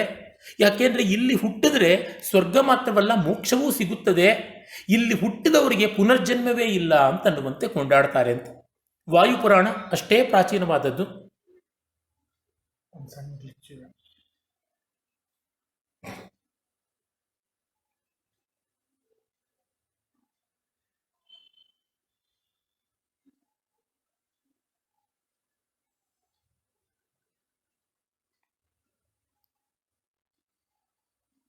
ಗಣೇಶರ ಮಾತು ಕೇಳ್ತಾ ಇಲ್ಲ. ನಮಸ್ಕಾರ. ವಾಯುಪುರಾಣ ಇಷ್ಟೇ ಮಹತ್ವದ್ದು. ಅದು ಹೇಳುತ್ತೆ, ಆಯತೋ ಹ್ಯಾಕುಮಾರಿಕ್ಯಾದ ಆಗಾಂಗ ಪ್ರಭವಾಚ್ಚವೈ ತಿರ್ಯಗುತ್ತರ ವಿಸ್ತೀರ್ಣ ಸಹಸ್ರಾಣಿ ನವೈವತು ಅಂತ ಹೇಳಿ, ಮತ್ತೆ ಭಾರತವನ್ನು ಕುಮಾರಿಕಾ ಅಂದರೆ ಕನ್ಯಾಕುಮಾರಿಯಿಂದ ಗಂಗಾ ಮೂಲ ಅಂದರೆ ಗಂಗೋತ್ತರಿಯವರೆಗೆ ಅಂದರೆ ಹಿಮಾಲಯದವರೆಗೆ, ಅಂದರೆ ಕಾಶ್ಮೀರದಿಂದ ಕನ್ಯಾಕುಮಾರಿಯವರೆಗೆ ಅಂತ ಹೇಳ್ಬೋದು, ಅಲ್ಲಿವರೆಗೂ ಇರತಕ್ಕಂಥದ್ದು ಈ ಭಾರತ ಅಂತ ಹೀಗೆ ಕಾಣಿಸಿಕೊಳ್ಳುತ್ತದೆ. ವಾಯುಪುರಾಣದಿಂದ ಹೇಳ್ತೀರ? ವಾಯುಪುರಾಣದಿಂದ ವಾಯುಪುರಾಣದಲ್ಲಿ ಕೂಡ ಒಂದು ಬರುತ್ತದೆ, ಆಯತೋ ಹ್ಯಾಕುಮಾರಿಖ್ಯಾತ್ ಆಗಾಂಗ ಪ್ರಭವಾಚ್ಚವೈ ತಿರ್ಯಗುತ್ತರ ವಿಸ್ತೀರ್ಣ ಸಹಸ್ರಾಣಿ ನವೈವತು ಅಂತ ಹೇಳಿ ನಮ್ಮ ಪುರಾಣಗಳು ನಮ್ಮ ದೇಶದ ವಿಸ್ತೀರ್ಣವನ್ನು ಕೊಡುತ್ತವೆ. ಎಷ್ಟು ಯೋಜನ, ಎಷ್ಟೆಷ್ಟು ಸಹಸ್ರ ಯೋಜನ ಅಂತೆಲ್ಲ ಹೇಳುತ್ತವೆ. ಆ ವಿವರಗಳಿಗೆ ನಾನು ಹೋಗ್ತಾ ಇಲ್ಲ. ನಮ್ಮ ಟೆರಿಟರಿ ನಾವು ಎಷ್ಟೋ ಕಳ್ಕೊಂಡಿದ್ದೀವಿ, ನಮ್ಮ ಗಡಿಗಳನ್ನು, ನಮ್ಮ ಜಾಗವನ್ನು ಎಷ್ಟೋ ಕಳ್ಕೊಂಡಿದ್ದೀವಿ, ಅದೊಂದು ದೊಡ್ಡ ದುರಂತ ಹಾಗೆ ಹೇಳುತ್ತವೆ. ಮತ್ತು ನಮ್ಮ ಪುರಾಣದಲ್ಲಿ ಇಲ್ಲಿ ಹೇಳುವಂಥದ್ದು ಏನಂದರೆ, ಕನ್ಯಾಕುಮಾರಿಯಿಂದ ಗಂಗಾ ಮೂಲದವರೆಗೆ ಅಂದರೆ ಗಂಗೋತ್ತರಿ ಹಿಮಾಲಯದವರೆಗೆ ಅಂದರೆ ಕಾಶ್ಮೀರದಿಂದ ಕನ್ಯಾಕುಮಾರಿಯವರೆಗೆ, ಈ ಕಡೆ ಭೃಗುಕಚ್ಚ ಬ್ರೂಚ್ನಿಂದ ಆ ಕಡೆ ಕಾಮರೂಪ ಅಂದರೆ ಅಸ್ಸಾಮಿನವರೆಗೂ ಭಾರತದ ಎಲ್ಲೆಗಳು ಅಂತ ಗೊತ್ತಾಗುತ್ತವೆ. ಹೀಗಾಗಿ ಅದು ಫಿಕ್ಸ್ಡ್, ಅದು ಇದ್ದದ್ದೇ ಹೌದು ಅಂತ ಗೊತ್ತಾಗುತ್ತದೆ. ಮತ್ತು ನೋಡಿ, ನಮ್ಮ ಪುರಾಣಗಳಲ್ಲಿ ಈ ದೇಶದ ನದಿಗಳನ್ನು, ಪರ್ವತಗಳನ್ನು ಪ್ರತಿಯೊಂದನ್ನು ಹೇಳ್ತಾರೆ. ಇಲ್ಲಿರ್ತಕ್ಕಂಥ ಬೇರೆ ಬೇರೆ ರಾಜ್ಯಗಳು ಯಾವುದು ಅಂತ ಹೇಳ್ತಾರೆ. 56 ಅಂತ ಹೇಳ್ತೀವಿ. ಚಪ್ಪನ್ನ ಅಂದರೆ ಏನು 56 ಅಂತ, ಚಪ್ಪನ್ನ 56 ಅಂತ, ಷಟ್ಪಂಚಾಶತ್ ಅಂತ. ನಮ್ಮಲ್ಲಿ ಪ್ರತಿಯೊಂದು ಪೂಜೆ ಮಾಡುವಾಗ, ಮದುವೆ ಮಾಡುವಾಗ, ಯಾವುದೇ ಸಮಾರಂಭ ಮಾಡುವಾಗ ಮಹಾಸಂಕಲ್ಪ ಅಂತ ಹೇಳೋದುಂಟು. ಆ ಮಹಾಸಂಕಲ್ಪ ಅಂದರೆ ದೇಶ ಕಾಲ ಎರಡನ್ನೂ ಅನಂತ ಕೋಟಿ ವಿಸ್ತಾರದಿಂದ ನಮ್ಮ ಜಾಗಕ್ಕೆ ಇಳಿಸ್ಕೋತೀವಿ. ಆಗ ದೇಶವನ್ನು ಸಂಕೀರ್ತನ ಮಾಡುವಾಗ ಇಡೀ ಭಾರತದ ಕ್ಷೇತ್ರಗಳು, ತೀರ್ಥಗಳು, ವನಗಳು, ಕಾಡುಗಳು ಎಲ್ಲವನ್ನೂ ಕೂಡ ನಾವು ಕಾಣ್ತೀವಿ. ಅದನ್ನು ಓದೋದೇ ಒಂದು ರೋಮಾಂಚನವಾಗತಕ್ಕಂಥ ಒಂದು ಭಾವ ಅಂತ ಗೊತ್ತಾಗುತ್ತದೆ. ಮತ್ತು ಇವು ಪುರಾಣಗಳಲ್ಲಿ ಎಲ್ಲ ಇರತಕ್ಕಂಥದ್ದಾಯಿತು. ಇನ್ನು ಇತಿಹಾಸದ ಶಾಸನಗಳನ್ನು ಅಂತ ಇಟ್ಕೊಂಡ್ರೆ ನಮಗೆ ಅಶೋಕನ ಶಾಸನವೇ ಸಮಗ್ರವಾದ ಭಾರತದಲ್ಲಿ ಎಷ್ಟೆಲ್ಲ ಕಡೆ ಸಿಕ್ಕಿದೆ ಅಂತ ಗೊತ್ತಾಗುತ್ತದೆ. ಅಷ್ಟರೊಳಗೂ ಒಂದೇ ಭಾಷೆ ಇದೆ, ಅದು ಪ್ರಾಕೃತ. ಆ ಪ್ರಾಕೃತ ಯಾವುದು? ಪ್ರಾಕೃತ ಅಂದರೆ ಅದು ಒಂದು ತದ್ಧಿತ, ಡಿರೈವ್ಡ್ ಫಾರಮ್ ಅಂತ. ಪ್ರಾಕೃತ ಶಬ್ದ ಪ್ರಕೃತಿಯಿಂದ ಬಂದದ್ದು ಪ್ರಾಕೃತ ಅಂತ ಅರ್ಥ. ಪ್ರಕೃತೇರಿದಂ, ಪ್ರಕೃತ್ಯಾ ಭವಂ ಪ್ರಾಕೃತಂ ಅಂತ. ಪ್ರಕೃತಿ ಯಾವುದು? ಪ್ರಕೃತಿ ಸಂಸ್ಕೃತಂ ಅಂತ ಪ್ರಾಕೃತ ಶಾಸ್ತ್ರಕಾರರೇ ಎಲ್ಲ ಹೇಳ್ತಾರೆ. ಪ್ರಕೃತಿ ಸಂಸ್ಕೃತಂ ತದ್ಭವಂ ಪ್ರಾಕೃತಂ. ಪ್ರಕೃತಿ ಸಂಸ್ಕೃತ, ಅಲ್ಲಿಂದ ಬಂದದ್ದು ಪ್ರಾಕೃತ. ತುಂಬ ಜನಕ್ಕೆ ಸಂಸ್ಕೃತ ಪ್ರಾಕೃತ ಅಂದರೆ ಎಣ್ಣೆ ಸೀಗೆಕಾಯಿ ಅಂತ ಒಂದು ಭಾವ ಇದೆ. ಈಗ ನಾನು ಮಾತಾಡ್ತಾ ಇದ್ದೀನಲ್ಲ, ಆಡುಗನ್ನಡ ಅದು ಪ್ರಾಕೃತ. ಆದರೆ ನಾನು ಈಗ ಮಾತನಾಡುತ್ತಿದ್ದೇನೆ ಅದು ನೋಡಿ ಶುದ್ಧವಾದ ಕನ್ನಡವಾಗಿ ಇಹುದು ಅಂದರೆ ಅದು ಸಂಸ್ಕೃತ. ಗ್ರಾಂಥಿಕವಾದ ಭಾಷೆ ಸಂಸ್ಕೃತ ಆದರೆ ಅದನ್ನೇ ಮಾತಾಡುವಾಗ ಪ್ರಾಕೃತ ಆಗುತ್ತದೆ ಅಂತ. ಆಗತ್ತೆ, ಸಂಸ್ಕೃತ ಆಡು ಮಾತಾಗಿರಲಿಲ್ಲ ಅಂತಲ್ಲ. ಹೀಗೆ ಈ ದೃಷ್ಟಿಯಿಂದ ಕಂಡಾಗ ಅಶೋಕ ತನ್ನ ಶಾಸ್ತ್ರಗಳನ್ನು ಅಷ್ಟು ಜಾಗಕ್ಕೆ ಹಾಕಿದ್ದ ಅಂದರೆ ಅದು ರಾಜಕೀಯವಾಗಿ ಸಾಂಸ್ಕೃತಿಕವಾಗಿ ಒಂದಾಗಿತ್ತು. ಮತ್ತೆ ನೋಡಿ, ಭರತನ ನಾಟ್ಯಶಾಸ್ತ್ರದಲ್ಲಿ ನಾವು ಆದ್ಯಂತ ನೋಡ್ತೀವಿ, ಇಡೀ ಭಾರತದ ವರ್ಣನೆ ಬರ್ತದೆ. ಇಡೀ ಭಾರತದ ಪ್ರಾಂತ್ಯಗಳು, ಇಡೀ ಭಾರತದ ಜನಗಳು, ಅವರ ಜೀವನ ಕ್ರಮ, ಅಲ್ಲಿರುವ ಪ್ರಾದೇಶಿಕ ಭಾಷೆಗಳು, ಉಪಭಾಷೆಗಳು ಎಲ್ಲ ಬರುತ್ತದೆ. ನೀವು ಕೌಟಿಲ್ಯನ ಅರ್ಥಶಾಸ್ತ್ರ ನೋಡಿ, ವಿಸ್ತಾರವಾಗಿ ಕಾಣಿಸುತ್ತೆ. ಇವೆಲ್ಲ ಕನಿಷ್ಠ ಪಕ್ಷ 2500 ವರ್ಷಗಳ ಹಿಂದಿನ ವರ್ಕ್ಸ್ ಅಂತ ಗೊತ್ತಾಗುತ್ತದೆ. ನಾಟ್ಯಶಾಸ್ತ್ರ, ಕೌಟಿಲ್ಯನ ಅರ್ಥಶಾಸ್ತ್ರ, ವಾತ್ಸ್ಯಾಯನ ಮಹರ್ಷಿಯ ಕಾಮಸೂತ್ರ ಎಲ್ಲ ಅಂದರೆ ಧರ್ಮ, ಅರ್ಥ, ಕಾಮ ಇತ್ಯಾದಿ ಸಕಲ ಪುರುಷಾರ್ಥ ಶಾಸ್ತ್ರಗಳಲ್ಲಿ ಕೂಡ ಈ ಭಾರತದ ಈ ವಿವರಗಳು ಕಂಡು ಬರ್ತವೆ. ಅಶೋಕ ಆದಮೇಲೆ ನಾವು ಕ್ರಿಸ್ತಪೂರ್ವ 2ನೇ ಶತಮಾನ ಅಥವಾ ಸಾಮಾನ್ಯ ಶಕ ಪೂರ್ವ 2ನೇ ಶತಮಾನ ಉತ್ಕಲದಲ್ಲಿ ಒರಿಸ್ಸಾದಲ್ಲಿದ್ದಂಥ ಖಾರವೇಲ, ಅವನು ಜೈನನಾಗಿದ್ದ. ಅವನ ಹತಿಗುಂಫಾ ಶಾಸನದಲ್ಲಿ ನಾವು ಭರತವಸ್ಸ ಅನ್ನುವ ಶಬ್ದ ಕೇಳ್ತೀವಿ. ಇದು ಭರತವಸ್ಸ ಅಂದರೆ ಭಾರತ ವರ್ಷ ಅಂತಲೇ.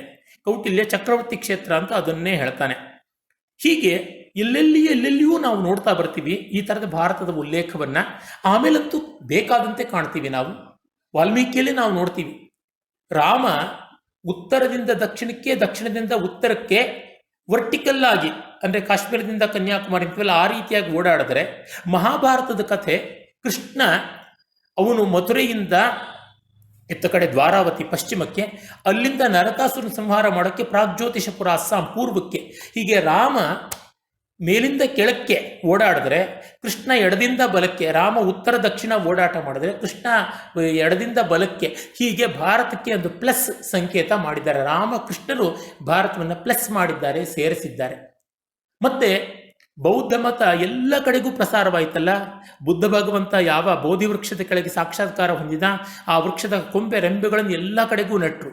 ಮತ್ತೆ ಬುದ್ಧ ಭಗವಂತನ ಪವಿತ್ರ ಧಾತು ಅಂತೀವಿ, ಅಸ್ಥಿಗಳನ್ನು ಎಲ್ಲ ಕಡೆ ಅಶೋಕ ಇಟ್ಟು ಅದನ್ನೆಲ್ಲ ಭೂಸ್ಥಾಪಿತ ಮಾಡಿ ಮೇಲೆ ಸ್ತೂಪಗಳನ್ನೆಲ್ಲ ಕಟ್ಟಿದನಲ್ಲ, ಅದು ಇಡೀ ಬೃಹತ್ ಭಾರತದಲ್ಲಿ ವ್ಯಾಪಕವಾಗಿತ್ತು. ಆಗ ಅದು ಭಾರತವಾಗಿತ್ತು. ಮತ್ತೆ ನಮ್ಮ ರಾಷ್ಟ್ರಕವಿ ಕಾಳಿದಾಸ ಅವನು ತನ್ನ ಕಾವ್ಯಗಳಲ್ಲಿ 3 ಬಾರಿ ಇಡೀ ಭಾರತವನ್ನು ವರ್ಣಿಸ್ತಾನೆ. 4 ಬಾರಿ ರಘುವಂಶದ 4ನೇ ಸರ್ಗದಲ್ಲಿ ರಾಮನ ಪೂರ್ವಜನಾಗಿದ್ದ, ರಾಮನ ಮುತ್ತಜ್ಜನಾಗಿದ್ದ ರಘುವಿನ ದಿಗ್ವಿಜಯವನ್ನು ವರ್ಣಿಸ್ತಾನೆ. ಇಡೀ ಭಾರತದ ಗಡಿಗಳನ್ನು, ಕರ್ನಾಟಕವೂ ಸೇರಿದಂತೆ ಪ್ರತಿಯೊಂದು ಜಾಗ ಅಲ್ಲಿರೋ ವಿಶೇಷ ಏನು, ಕೇರಳಕ್ಕೆ ಬಂದರೆ ಎಳನೀರನ್ನು ಕುಡಿಬೇಕು, ಕರ್ನಾಟಕಕ್ಕೆ ಬಂದರೆ ವಿಳೆದೆಲೆ ತಾಂಬೂಲ ಹಾಕಬೇಕು, ಹಿಂಗೆ ಪ್ರತಿಯೊಂದು ವಿವರಗಳನ್ನು ಕೊಡ್ತಾನೆ. ಇಷ್ಟು ವಿವರಗಳು ಕೊಡ್ತಾನೆ. 6ನೇ ಸರ್ಗದ ಇಂದುಮತಿ ಸ್ವಯಂವರದಲ್ಲಿ ಇಡೀ ಭಾರತದ ಚಕ್ರವರ್ತಿಗಳ ಆ ಸ್ಥಳದ ಪರಿಚಯ ಮಾಡಿಕೊಡ್ತಾನೆ. ಆಮೇಲೆ ರಘುವಂಶದ 13ನೇ ಸರ್ಗದಲ್ಲಿ ರಾಮ, ಸೀತೆ, ಲಕ್ಷ್ಮಣ ಎಲ್ಲ ವಿಮಾನಯಾನದಲ್ಲಿ ಬರುವಾಗ ಲಂಕೆಯಿಂದ ಅಯೋಧ್ಯೆವರೆಗೆ ಭಾರತವನ್ನು ಪರಿಚಯ ಮಾಡಿಕೊಡ್ತಾನೆ. ಮತ್ತೆ ಮೇಘದೂತದಲ್ಲಿ ಮಧ್ಯ ಭಾರತದಿಂದ ಉತ್ತರ ಭಾರತ ಹಿಮಾಲಯದವರೆಗೆ ಪರಿಚಯ ಮಾಡ್ಕೋತಾನೆ. ಪರಮಪೂಜ್ಯರಾದ ರಂಗಪ್ರಿಯ ಮಹಾದೇಶಿಕ ಸ್ವಾಮಿಗಳು ಹೇಳ್ತಾ ಇದ್ರು, ಟೆರೆಸ್ಟ್ರಿಯಲ್, ಏರಿಯಲ್ ಅಂಡ್ ಇಥೀರಿಯಲ್ ಅಂತ ಭೂರ್ಭುವಸ್ವಹ, ಹೀಗೆ 3 ಲೆವೆಲ್ಸಲ್ಲಿ ಕಾಳಿದಾಸ ತಾನು ಭಾರತವನ್ನು ರಘು ದಿಗ್ವಿಜಯದ ಮೂಲಕ ಸ್ಥಳ ಮಾರ್ಗವಾಗಿ, ಮತ್ತೆ ಮೇಘದ ಮಾರ್ಗವಾಗಿ ಮೇಘದೂತದಲ್ಲಿ, ಮತ್ತೆ ವಿಮಾನ ಅದಕ್ಕೂ ಮೇಲಿನ ಮಾರ್ಗದಲ್ಲಿ, ಮತ್ತೆ ಅದೇ ರಘುವಂಶದಲ್ಲಿ, ಹೀಗೆ 3 ಸ್ತರಗಳಲ್ಲಿ ವರ್ಣಿಸ್ತಾನೆ ಅಂತ. ಹೀಗೆ ಭಾರತದ ವ್ಯಾಪ್ತಿ ಸರ್ವತ್ರ ಕಾಣಿಸ್ತಕ್ಕಂಥದ್ದುಂಟು. ಭಾರತ ಶಬ್ದ ಬೇಕಾದಂತೆ ಉಂಟು. ನೋಡಿ ಎಷ್ಟು ದುರಾಚಾರ ನಡೆದುಬಿಟ್ಟಿದೆ ಅನ್ನೋದಕ್ಕೆ, ತಮಿಳುನಾಡಿನಲ್ಲಿ ಮೊದಲಿಂದ ಭಾರತ ಎಲ್ಲ ಇದ್ದದ್ದೇ. ಇಲ್ಲಿವರೆಗೂ ಸುಬ್ರಹ್ಮಣ್ಯ ಭಾರತೀಯರವರು ಇರೋವರೆಗೂ 1930 ಆಸ್ಪಾಸ್ನಲ್ಲೂ ಇತ್ತು. ಆಮೇಲೆ ತಮಿಳಿನಲ್ಲಿ ಭೇದ ಬುದ್ಧಿಗಳನ್ನು ಮಾಡ್ತಕ್ಕಂಥ ದೇಶದ್ರೋಹಿಗಳು ಬೆಳೆದು ಬಿಟ್ಟಾಗ ಎಷ್ಟು ಭವ್ಯವಾದ ಸಂಸ್ಕೃತಿ ತಮಿಳಿಂದು. ಪ್ರಾಚೀನ ತಮಿಳು ಪೂರ್ಣವಾಗಿ ವೇದ ಸಂಸ್ಕೃತಿ ಗೊತ್ತಾಗುತ್ತದೆ. ಅದು ತುಂಬ ಜನ ಮರೆಸಿಡ್ತಾ ಇದ್ದಾರೆ, ಆದರೆ ಸತ್ಯ ನೋಡಿದವ್ರಿಗೆ ಗೊತ್ತಾಗುತ್ತೆ. ನಾನು ತಮಿಳು ಚೆನ್ನಾಗಿ ಬಲ್ಲವನಾದ ಕಾರಣ ಮೂಲ ಗ್ರಂಥಗಳನ್ನೇ ಓದಿದ್ದೀನಿ. ಮತ್ತು ಹೆಚ್ಚುಗಾರಿಕೆಗಲ್ಲ, ಇಲ್ಲಿ ನಾನು ಕೋಟ್ ಮಾಡುವ ಪ್ರತಿಯೊಂದು ಗ್ರಂಥಗಳನ್ನು ನಾನು ಓದಿದ್ದೀನಿ, ಪ್ರತಿಯೊಂದು ಗ್ರಂಥವನ್ನು ಪೂರ್ಣವಾಗಿ ಓದಿದ್ದೀನಿ. ಹಾಗಾಗಿ ಇದರ ವಿಷಯದಲ್ಲಿ ನಾನು ಯಾರಿಗೂ ಉತ್ತರ ಕೊಡೋದಕ್ಕೆ ಬೇಕಾಗಿಲ್ಲ. ಆದರೆ ಏನು ಹೇಳ್ತೀನಿ ಅಂದರೆ ಅಥೆಂಟಿಸಿಟಿಗಾಗಿ ಹೇಳ್ತಾ ಇದ್ದೀನಿ, ಅಥೆಂಟಿಕ್ ಆಗಿರ್ತಕ್ಕಂಥ ಮಾಹಿತಿ ಇದೆ ಅಂತ. ಅಲ್ಲಿ ತಮಿಳುನಾಡಿನಲ್ಲಿ ಇಂಡಿಯಾ ಅಂತ ಅನ್ನೋದು ಮಾಡ್ಕೊಂಡು ಬಿಟ್ಟಿದ್ದಾರೆ ಈಗ ನೋಡಿ. ಆದರೆ ನಮ್ಮ ಸಂವಿಧಾನ ಹೇಳುತ್ತದೆ, ಇಷ್ಟು ಚೆನ್ನಾಗಿ ಹೇಳುತ್ತದೆ ಸಂವಿಧಾನ. ಏನು ಹೇಳುತ್ತೆ? India that is Bharat. ಅಂದರೆ ಏನರ್ಥ? ನೀವು ಯಾವುದನ್ನು ಇಂಡಿಯಾ ಅಂತ ಕರಿತೀರೋ ಅದು ನಿಜವಾಗಿ ಭಾರತ ಅಂತ ಹೇಳಿದೆ.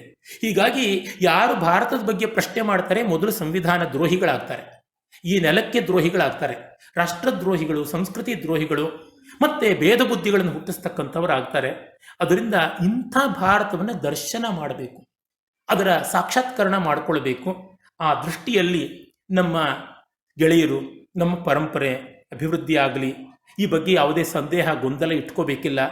ಮುದ್ರಾ ರಾಕ್ಷಸ ಅಂತ ಮಹಾಕೃತಿ ಚಾಣಕ್ಯನ ಚಂದ್ರಗುಪ್ತನ ಬಗೆಗೆ ವಿಶಾಖದತ್ತ ಬರೆದಿದ್ದಾನೆ. ಅವನೊಬ್ಬ ಮಹಾರಾಜ ಆಗಿದ್ದ.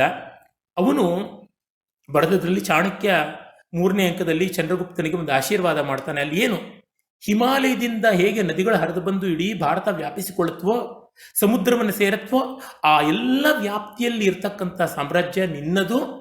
ಆ ನಿನ್ನ ಸಾಮ್ರಾಜ್ಯದಲ್ಲಿ ಜನಗಳೆಲ್ಲ, ರಾಜರುಗಳೆಲ್ಲ ನಿನ್ನ ಗೌರವ ಕೊಟ್ಟು ನೀನು ಅವ್ರನ್ನ ಕಾಪಾಡುವಂತೆ ಆಗಲಿ ಅಂತ. ಮತ್ತೆ ನಮ್ಮ ಇಡೀ ರಾಜರುಗಳು ಎಲ್ಲಿಂದಲೂ ನೋಡಿದಾಗಲೂ ಸಮಸ್ತ ಭಾರತ ದೇಶಕ್ಕೆ ಅನ್ವಯ ಆಗುವಂತೆ ಮಾಡ್ತಾ ಇದ್ರು. ಇದು ನೋಡಿ ಹೇಗೆ ಅಂದರೆ, ಯಾವುದು ವೀಸಾ ಪಾಸ್ಪೋರ್ಟ್ ಯಾವುದು ಇಲ್ಲದೆ ಇರತಕ್ಕಂಥದ್ದು. ಪ್ರಭುತ್ವಗಳು ಬೇರೆ ಬೇರೆ ಆಗ್ತಾ ಇದ್ವಾದರೂ ಒಂದು ಸಂಸ್ಕೃತಿ ಇತ್ತು ಅಂತ ಗೊತ್ತಾಗುತ್ತದೆ. ಅದು ಮತ್ತೆ ಭಾರತ ಅಂತ ನೀವು ಎಲ್ಲಿ ನೋಡಿದ್ರೂ ಕಾಣಿಸುತ್ತೆ. ಈ ಪ್ರಾಂತ, ಈ ಗಡಿಗಳನ್ನು ನಾವು ದೃಢ ಮಾಡ್ಕೊಂಡಿದ್ವಿ ಅಂತ ಗೊತ್ತಾಗುತ್ತದೆ. ಅದರಿಂದಲೇ ಮನುಸ್ಮೃತಿಯಲ್ಲಿ ಹೇಳ್ತಾರೆ, ಎಲ್ಲಿ ಕೃಷ್ಣಸಾರ ಮೃಗ ಅಂದರೆ ಬ್ಲ್ಯಾಕ್ ಬಸ್ಟ್ ಅಂತ ಕರೀತಾರಲ್ಲ, ಆ ಒಂದು ಕೃಷ್ಣಸಾರ ಒಂದು ಜಿಂಕೆಯ ಪ್ರಭೇದ, ಅದು ನೆಮ್ಮದಿಯಾಗಿ ತೊಂದರೆ ಇಲ್ಲದೆ ಓಡಾಡುತ್ತೋ ಆ ಭಾರತ ಭೂಮಿ ಯಜ್ಞೀಯ ದೇಶ ಅಂತ ಕರೀತಾರೆ. ಅಂದರೆ ಒಂದು ನಿಷ್ಪಾಪದ ಜಂತುವು ನೆಮ್ಮದಿಯಾಗಿ ಓಡಾಡಬಲ್ಲದು ಅಂತ. ಈ ರೀತಿಯಾಗಿ ಭಾರತವನ್ನು ನಮ್ಮ ಪರಂಪರೆ ಕಂಡುಕೊಂಡಿದೆ. ನಮಸ್ಕಾರ.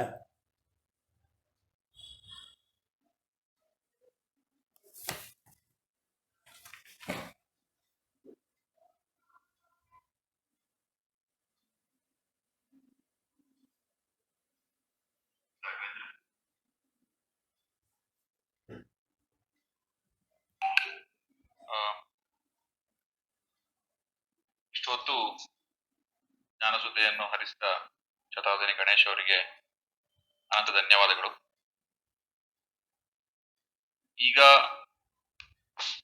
ಈ ಕಾರ್ಯಕ್ರಮವನ್ನು ಮುಂದುವರಿಸಲಿಕ್ಕೆ ಕೇಳುಗರಲ್ಲಿ ಪ್ರಶ್ನೆಗಳಿದ್ದರೆ ಒಂದು ಸಣ್ಣದಾಗಿ ಒಂದು ಪ್ರಶ್ನೋತ್ತರ ಕಾರ್ಯಕ್ರಮವನ್ನು ನಡೆಸಬಹುದು. ಅದಕ್ಕೂ ಮುಂಚೆ ನಮ್ಮ ಭಾರತ ದರ್ಶನ ಕ್ಲಬ್ನ ನಿಯಮಾವಳಿಗಳನ್ನ ಒಂದ್ಸಲ ಕೇಳುಗರಿಗೆ ಹಾಗೂ ಶ್ರೋತೃಗಳಿಗೆ ನಾನು ಬಯಸ್ತೇನೆ. ಮೊದಲನೇದಾಗಿ, ನಾವು ಈ ಕ್ಲಬ್ ಅನ್ನು ಪ್ರಾರಂಭಿಸಿದ್ದೇ ಉತ್ಕೃಷ್ಟ ನಾಗರಿಕತೆಗಳಿಗೆ ಪ್ರಸ್ಥಭೂಮಿಯಾದ ಭಾರತದ 10 ಹಲವು ವಿಷಯಗಳ ಬಗ್ಗೆ ಚಿಂತನ ಮಂಥನ ಮಾಡ್ಲಿಕ್ಕೋಸ್ಕರ. ಈ ಉತ್ಕೃಷ್ಟ ನಾಗರಿಕತೆಗಳ ಚರ್ಚಾ ಚಾವಡಿಯಲ್ಲಿ ನಾಗರಿಕ ಪ್ರಜ್ಞೆಯನ್ನು ಉಳಿಸಿಕೊಳ್ಳಬೇಕಾಗುವುದು ನಮ್ಮೆಲ್ಲರ ಕರ್ತವ್ಯ.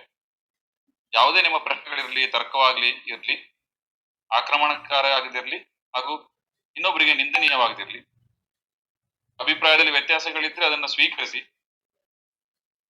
ಜ್ಞಾನ ನಿರಾಕರಣೆಯ ಸ್ವಾತಂತ್ರ್ಯ ನಮ್ಗೆಲ್ಲರಿಗೂ ಇದೆ, ಆದ್ರೆ ಅದರಲ್ಲೂ ಕೂಡ ಸೌಮ್ಯತೆ ಇರಲಿ ಅಂತ ನಾನು ಕೇಳ್ಕೊಳ್ತೇನೆ. ಮಾತನಾಡ್ಲಿಕ್ಕೆ ನಿಮ್ಮ ಸರದಿ ಬರೋ ತನಕ ಕಾಯಿರಿ. ಎರಡನೇದಾಗಿ, ನಮ್ಮ ಚಾವಡಿಯ ಚರ್ಚೆಗಳಲ್ಲಿ ಭಾರತ ವಿರೋಧಿ ನಿಲುವುಗಳಿಗೆ ಖಡಾಖಂಡಿತವಾಗಿ ಜಾಗವಿಲ್ಲ. ಭಾರತವನ್ನಾಗ್ಲಿ, ಅದರ ಇತಿಹಾಸ, ಶ್ರೇಷ್ಠತೆ, ಔದಾರ್ಯವನ್ನು ನಿಂದಿಸುವ ಯಾವುದೇ ಪ್ರಶ್ನೆ, ಅದು ತರ್ಕಗಳನ್ನ ಪ್ರದರ್ಶಿಸಲಿಕ್ಕೆ, ಚರ್ಚಿಸಲಿಕ್ಕೆ ಈ ಅವಕಾಶವಿಲ್ಲ. Indophobic views will have no platform. ಕೊನೆಯದಾಗಿ, ನಮ್ಮ ಮತ್ತು ನಿಮ್ಮ ವಾದ ತರ್ಕಗಳಲ್ಲಿ ಫ್ಯಾಕ್ಟ್ಸ್ ಇರಲಿ, ಸತ್ಯಾಸತ್ಯತೆ ಎತ್ತಿ ಹಿಡಿಯುವ ಅಂಶಗಳಿರಲಿ. ಚರ್ಚಿಸುತ್ತಿರುವ ವಿಷಯಕ್ಕೆ ಹೊಂದಿಕೊಂಡಂತೆ ಕಲ್ಪನೆಗಳಿಂದ ದೂರವಾದ, ಸತ್ಯದಿಂದ ಬೆಂಬಲಿತವಾದ ಯಾವುದೇ ವಿಷಯವಿದ್ದರೂ ಹಂಚಿಕೊಳ್ಳಿ. Factual informations are always welcome. ಇಲ್ಲಿಂದ ಮುಂದೆ ಪ್ರಶ್ನೋತ್ತರ ಕಾರ್ಯಕ್ರಮವನ್ನು ನಡೆಸಿಕೊಡ್ಲಿಕ್ಕೆ ನಾನು ಶ್ರೀಯುತ ಪ್ರಸನ್ನ ಅವ್ರನ್ನ ಕೇಳ್ಕೊಡ್ತೀನಿ. ಪ್ರಸನ್ನ. ನಮಸ್ಕಾರ. ನಾನು ಇವಾಗ ಹ್ಯಾಂಡ್ ರೈಸಿಂಗ್ ಆಪ್ಷನ್ ಓಪನ್ ಮಾಡ್ತೀನಿ. ನಿಮ್ಮಲ್ಲಿ ಪ್ರಶ್ನೆಗಳನ್ನು ಕೇಳುವವರು ಯಾರು ಇದ್ರೆ ಹ್ಯಾಂಡ್ ರೈಸ್ ಮಾಡ್ಬೋದು. ಅದಕ್ಕೆ ಮುಂಚೆ ಒಂದು ಸೂಚನೆ ಇದೆ. ಏನಂದ್ರೆ, ಇಲ್ಲಿ ಶತಾವಧಾನಿಗಳು ಉತ್ತರ ಕೊಡ್ತಾರೆ. ಸೊ ಅವರು ಅವಧಾನಿಗಳು. ನೀವು ಪೃಚ್ಛಕರಾಗಿ ಪ್ರಶ್ನೆ ಕೇಳಬೇಕಾಗುತ್ತೆ. ಅಂದ್ರೆ ಪೃಚ್ಛಕರು ಅಂದ್ರೆ ವಿಷಯಕ್ಕೆ ಸಂಬಂಧಿಸಿದ್ದು ನೇರವಾಗಿ ಮತ್ತೆ ಸಾಧ್ಯ ಆದಷ್ಟು ಚಿಕ್ಕದಾಗಿ ಕೇಳಬೇಕು. ನೀವು ಅಪ್ರಸ್ತುತ ಪ್ರಸಂಗಿಗಳಾಗಕ್ಕೆ ಹೋಗ್ಬಿಡಿ. ನಿಮ್ಮ ಪ್ರಶ್ನೆ ಹೇಗಿರ್ಬೇಕು ಅಂದ್ರೆ ಸಂಖ್ಯಾಬಂಧದಲ್ಲಿ ಕೇಳ್ತಾರಲ್ಲ ಹಾಗಿರ್ಬೇಕು. ಅಂದ್ರೆ 3ನೇ ಸಾಲಿನ 2ನೇ ಮನೆ ಅಷ್ಟು ನಿಖರವಾಗಿ ನಿಮ್ಮ ಪ್ರಶ್ನೆಗಳಿರ್ಬೇಕು. ಅಂತ ಪ್ರಶ್ನೆಗಳಿಗೆ ಮಾತ್ರ ಅವಕಾಶ. ಮತ್ತೆ ಪ್ರಶ್ನೆ ಕೇಳಾದ್ಮೇಲೆ ಸಹಕರಿಸಿ ನಿಮ್ಮನ್ನ ಆಡಿಯನ್ಸ್ ಇದಕ್ಕೆ ಕೂರಿಸ್ತೀವಿ. ಸೊ ಇವಾಗ ಆಪ್ಷನ್ ಓಪನ್ ಮಾಡ್ತಾ ಇದ್ದೀನಿ. ದಯವಿಟ್ಟು ಪ್ರಶ್ನೆ ಕೇಳೋರು ನಿಮ್ಮ ಹ್ಯಾಂಡ್ ರೈಸ್ ಮಾಡ್ಬೋದು. ತುಂಬ ಜನ ಕೈ ಎತ್ತಿದ್ದಾರೆ, ಅವ್ರು ನೋಡ್ಕೋತಾರೆ.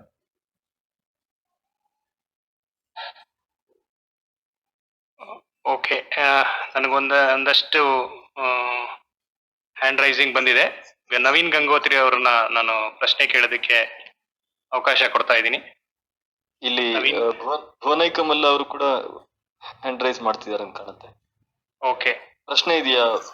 ಭುವನೈ ಕಮಲ್ ಅವ್ರ ಕೇಳಿ, ನವೀನ್ ಆಮೇಲೆ ಕೇಳ. ಅವಧಾನಿಗಳಿಗೆ ಅನಂತ ಧನ್ಯವಾದಗಳು ಇಂತಹ ಒಂದು ಒಳ್ಳೆಯ ಕಾರ್ಯಕ್ರಮವನ್ನ ನಮ್ಮೆಲ್ಲರಿಗಾಗಿ ನಡೆಸಿಕೊಟ್ಟಿದ್ದಕ್ಕೆ. ಅವಧಾನಿಗಳು, ಈಗ ಒಂದು ವಾದ ನಮ್ಮ ಮಧ್ಯೆ ಎದ್ದಿದೆ. ಭಾರತ ಗಣರಾಜ್ಯ ಅಲ್ಲ, ಬದಲಾಗಿ ರಾಜ್ಯಗಳ ಒಕ್ಕೂಟ ಅಂತ ಒಂದು ಮಾತು ಹರಿದಾಡ್ತಾ ಇದೆ. ಸಾಂಸ್ಕೃತಿಕ ಹಿನ್ನೆಲೆಯಲ್ಲಿ ಮತ್ತು ಸಾಂಸ್ಕೃತಿಕ ಆಧಾರದ ಮೇಲೆ ಇಡೀ ಭಾರತ ವರ್ಷದ ಸಂಸ್ಕೃತಿ ಒಂದೇ ಆಗಿತ್ತು ಅನ್ನೋ ಹಿನ್ನೆಲೆಯಿಂದ ಈ ವಾದ ಎಷ್ಟರ ಮಟ್ಟಿಗೆ ಸರಿ ಅಥವಾ ಎಷ್ಟರ ಮಟ್ಟಿಗೆ ತಪ್ಪು? ಇದು ತುಂಬಾ ತಲೆಕೆಟ್ಟ ವಾದ. ಪ್ರಾಮಾಣಿಕವಾಗಿ ಹೇಳಬೇಕು ಅಂತಂದ್ರೆ ಇಲ್ಲಿ ತುಂಬ ಸಾಂಸ್ಕೃತಿಕವಾದ ಅಖಂಡತೆ ಇದೆ, ನಮಗೆ ಗೊತ್ತಾಗುತ್ತದೆ. ನಾನು ಭಾರತೀಯ ಸಂಸ್ಕೃತಿಯ ಅನೇಕ ಮುಖಗಳಲ್ಲಿ ಫಸ್ಟ್ ಹ್ಯಾಂಡ್ ಆಗಿ ನಾನು ದುಡಿದಿದ್ದೀನಿ, ಓದಿದ್ದೀನಿ.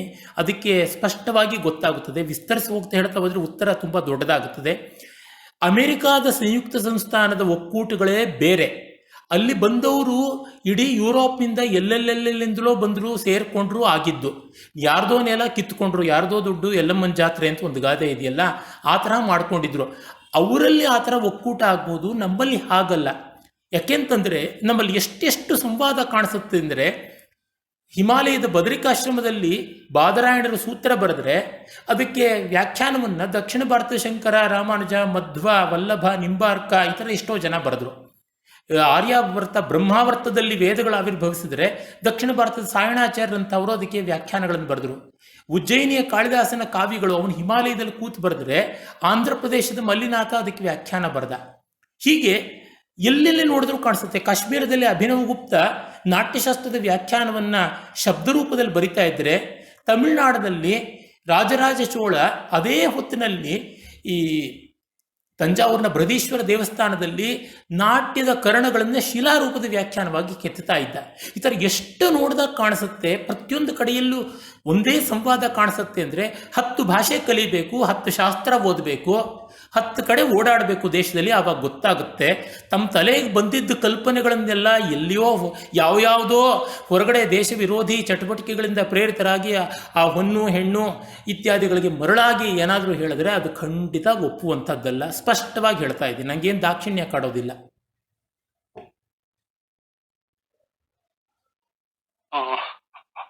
ಮುಂದಿನ ಪ್ರಶ್ನೆ ನವೀನ್ ಗಂಗೋತ್ರಿ. ನವೀನ್ ಇದ್ರೆ ನಿಮ್ಮ ಪ್ರಶ್ನೆಯನ್ನು ಕೇಳ್ಬೋದು. ನಮಸ್ಕಾರ ಅವಧಾನಿಗಳಿಗೆ. ನಮಸ್ಕಾರ. ನನ್ನ ಪ್ರಶ್ನೆ ಪಾಣಿನಿಯ ಕಾಲಕ್ಕೆ ಸಂಬಂಧಪಟ್ಟಿದ್ದು. ಪಾಣಿನಿಯನ್ನ ಬುದ್ಧನಕ್ಕಿಂತ ಈಚಿನವನು 4ನೇ ಶತಮಾನ ಕ್ರಿಸ್ತಶಕ ಪೂರ್ವ ಅಂತ ಬಹಳಷ್ಟು ಕಥೆಗಳಿಗೆ ಓದಿದ್ದೇನೆ. ಮತ್ತೆ ಅದೇ ಇವತ್ತಿನವರೆಗೆ ನನ್ನ ತಿಳುವಳಿಕೆ ಕೂಡ ಆಗಿತ್ತು. ಇವತ್ತಿನ ನಿಮ್ಮ ವ್ಯಾಖ್ಯಾನದಲ್ಲಿ ಬುದ್ಧನಿಗಿಂತ ಮುಂಚೆ ಇದ್ದಂತ ಒತ್ತಿ 2 ಸಲ ಹೇಳಿದಿರಿ. ಇದ್ರ ಮೇಲೆ ಇನ್ನೊಂದು ಸ್ವಲ್ಪ ಬೆಳಕು ಚೆಲ್ಲಬೇಕು ಅಂತ. ನನ್ನ ಗುರುಗಳಾದಂಥ ಡಾಕ್ಟರ್ ಕೆ ಕೃಷ್ಣಮೂರ್ತಿಯವರು ಹೇಳಿದ್ದಾರೆ ಈ ಮಾತನ್ನ. ಪಾಣಿನಿ ಸೂತ್ರಗಳಲ್ಲಿ ಶ್ರವಣ ಅಂತ ಬರತಕ್ಕಂಥದ್ದೇನಿದೆ ಅದು ಬೌದ್ಧ ಶ್ರವಣಕ್ಕೆ ಸಂಬಂಧಪಟ್ಟಿದ್ದಲ್ಲ. ವಸ್ತುತಃ ತೀರ್ಥಕ, ತೀರ್ಥಂಕರ, ಬುದ್ಧ, ಶ್ರವಣ ಈ ಥರದ್ದೆಲ್ಲ ಕೂಡ ಸನಾತನ ಧರ್ಮಕ್ಕೆ ಸಂಬಂಧಪಟ್ಟಂತಹ ಶಬ್ದಗಳು. ಡಾಕ್ಟರ್ ಆನಂದ ಕುಮಾರ ಸ್ವಾಮಿ ಮೊದಲಾದವರೆಲ್ಲ ಅದನ್ನು ಸಂಶೋಧನೆ ಮಾಡಿ ತೋರಿಸಿದ್ದಾರೆ. ಮತ್ತು ನಮಗೆ ಸ್ಪಷ್ಟವಾಗಿ ಗೊತ್ತಾಗುತ್ತೆ, ಪಾಣಿನಿ ಸೂತ್ರಗಳಲ್ಲಿ ಎಲ್ಲಿಯೂ ಕೂಡ ಸನಾತನ ಧರ್ಮದ ಮೂಲ ತತ್ವಗಳಿಗಿಂತ ಭಿನ್ನವಾದ ಬೇರೆಯ ಅವೈದಿಕ ಮತಗಳು ಅಂತ ಯಾರದನ್ನು ನಾವು ಹೇಳ್ತೀವಿ. ಉದಾಹರಣೆಗೆ ಬುದ್ಧನ ಸಮಕಾಲದಲ್ಲೇ ಇದ್ದಂಥ ಪೂರ್ಣಕಶ್ಯಪ ಇರ್ಬೋದು, ಸಂಜಯ್ ವೈರಾಟಿ ಪುತ್ರ ಇರ್ಬೋದು, ಅಥವಾ ಮಸ್ಕರಿ ಗೋಶಾಲ ಇರ್ಬೋದು, ಅಥವಾ ಇವನು ನಿಘಂಟ ಜ್ಞಾತಪುತ್ರ ಅಂತ ಹೇಳ್ತಕ್ಕಂಥ ವರ್ಧಮಾನ ಮಹಾವೀರ ಇರ್ಬೋದು. ಈ ಥರ 6-7 ಜನ ಇದ್ದರು ಅಂತ ಹೇಳ್ತಾರಲ್ಲ, ಅವ್ರು ಯಾರೊಬ್ಬರ ಮತದ್ದು ಎಲ್ಲಿಯೂ ಪರಾಮರ್ಶೆ ಬರೋಲ್ಲ. ನೀವೇ ನೋಡಿದ್ದೀರಲ್ಲಪ್ಪ, ನೀವು ವ್ಯಾಕರಣ ವಿದ್ವತ್ತಲ್ವೇ, ನಿಮಗೆ ಚೆನ್ನಾಗೇ ಗೊತ್ತಿರುತ್ತೆ. ನನಗಿಂತ ಚೆನ್ನಾಗಿ ಸೂತ್ರವೇ ಬಾಯ್ಪಾಠ ಆಗಿರುತ್ತಲ್ಲ, ಎಲ್ಲಾದರೂ ಇದೆಯೇ ನೋಡಿ.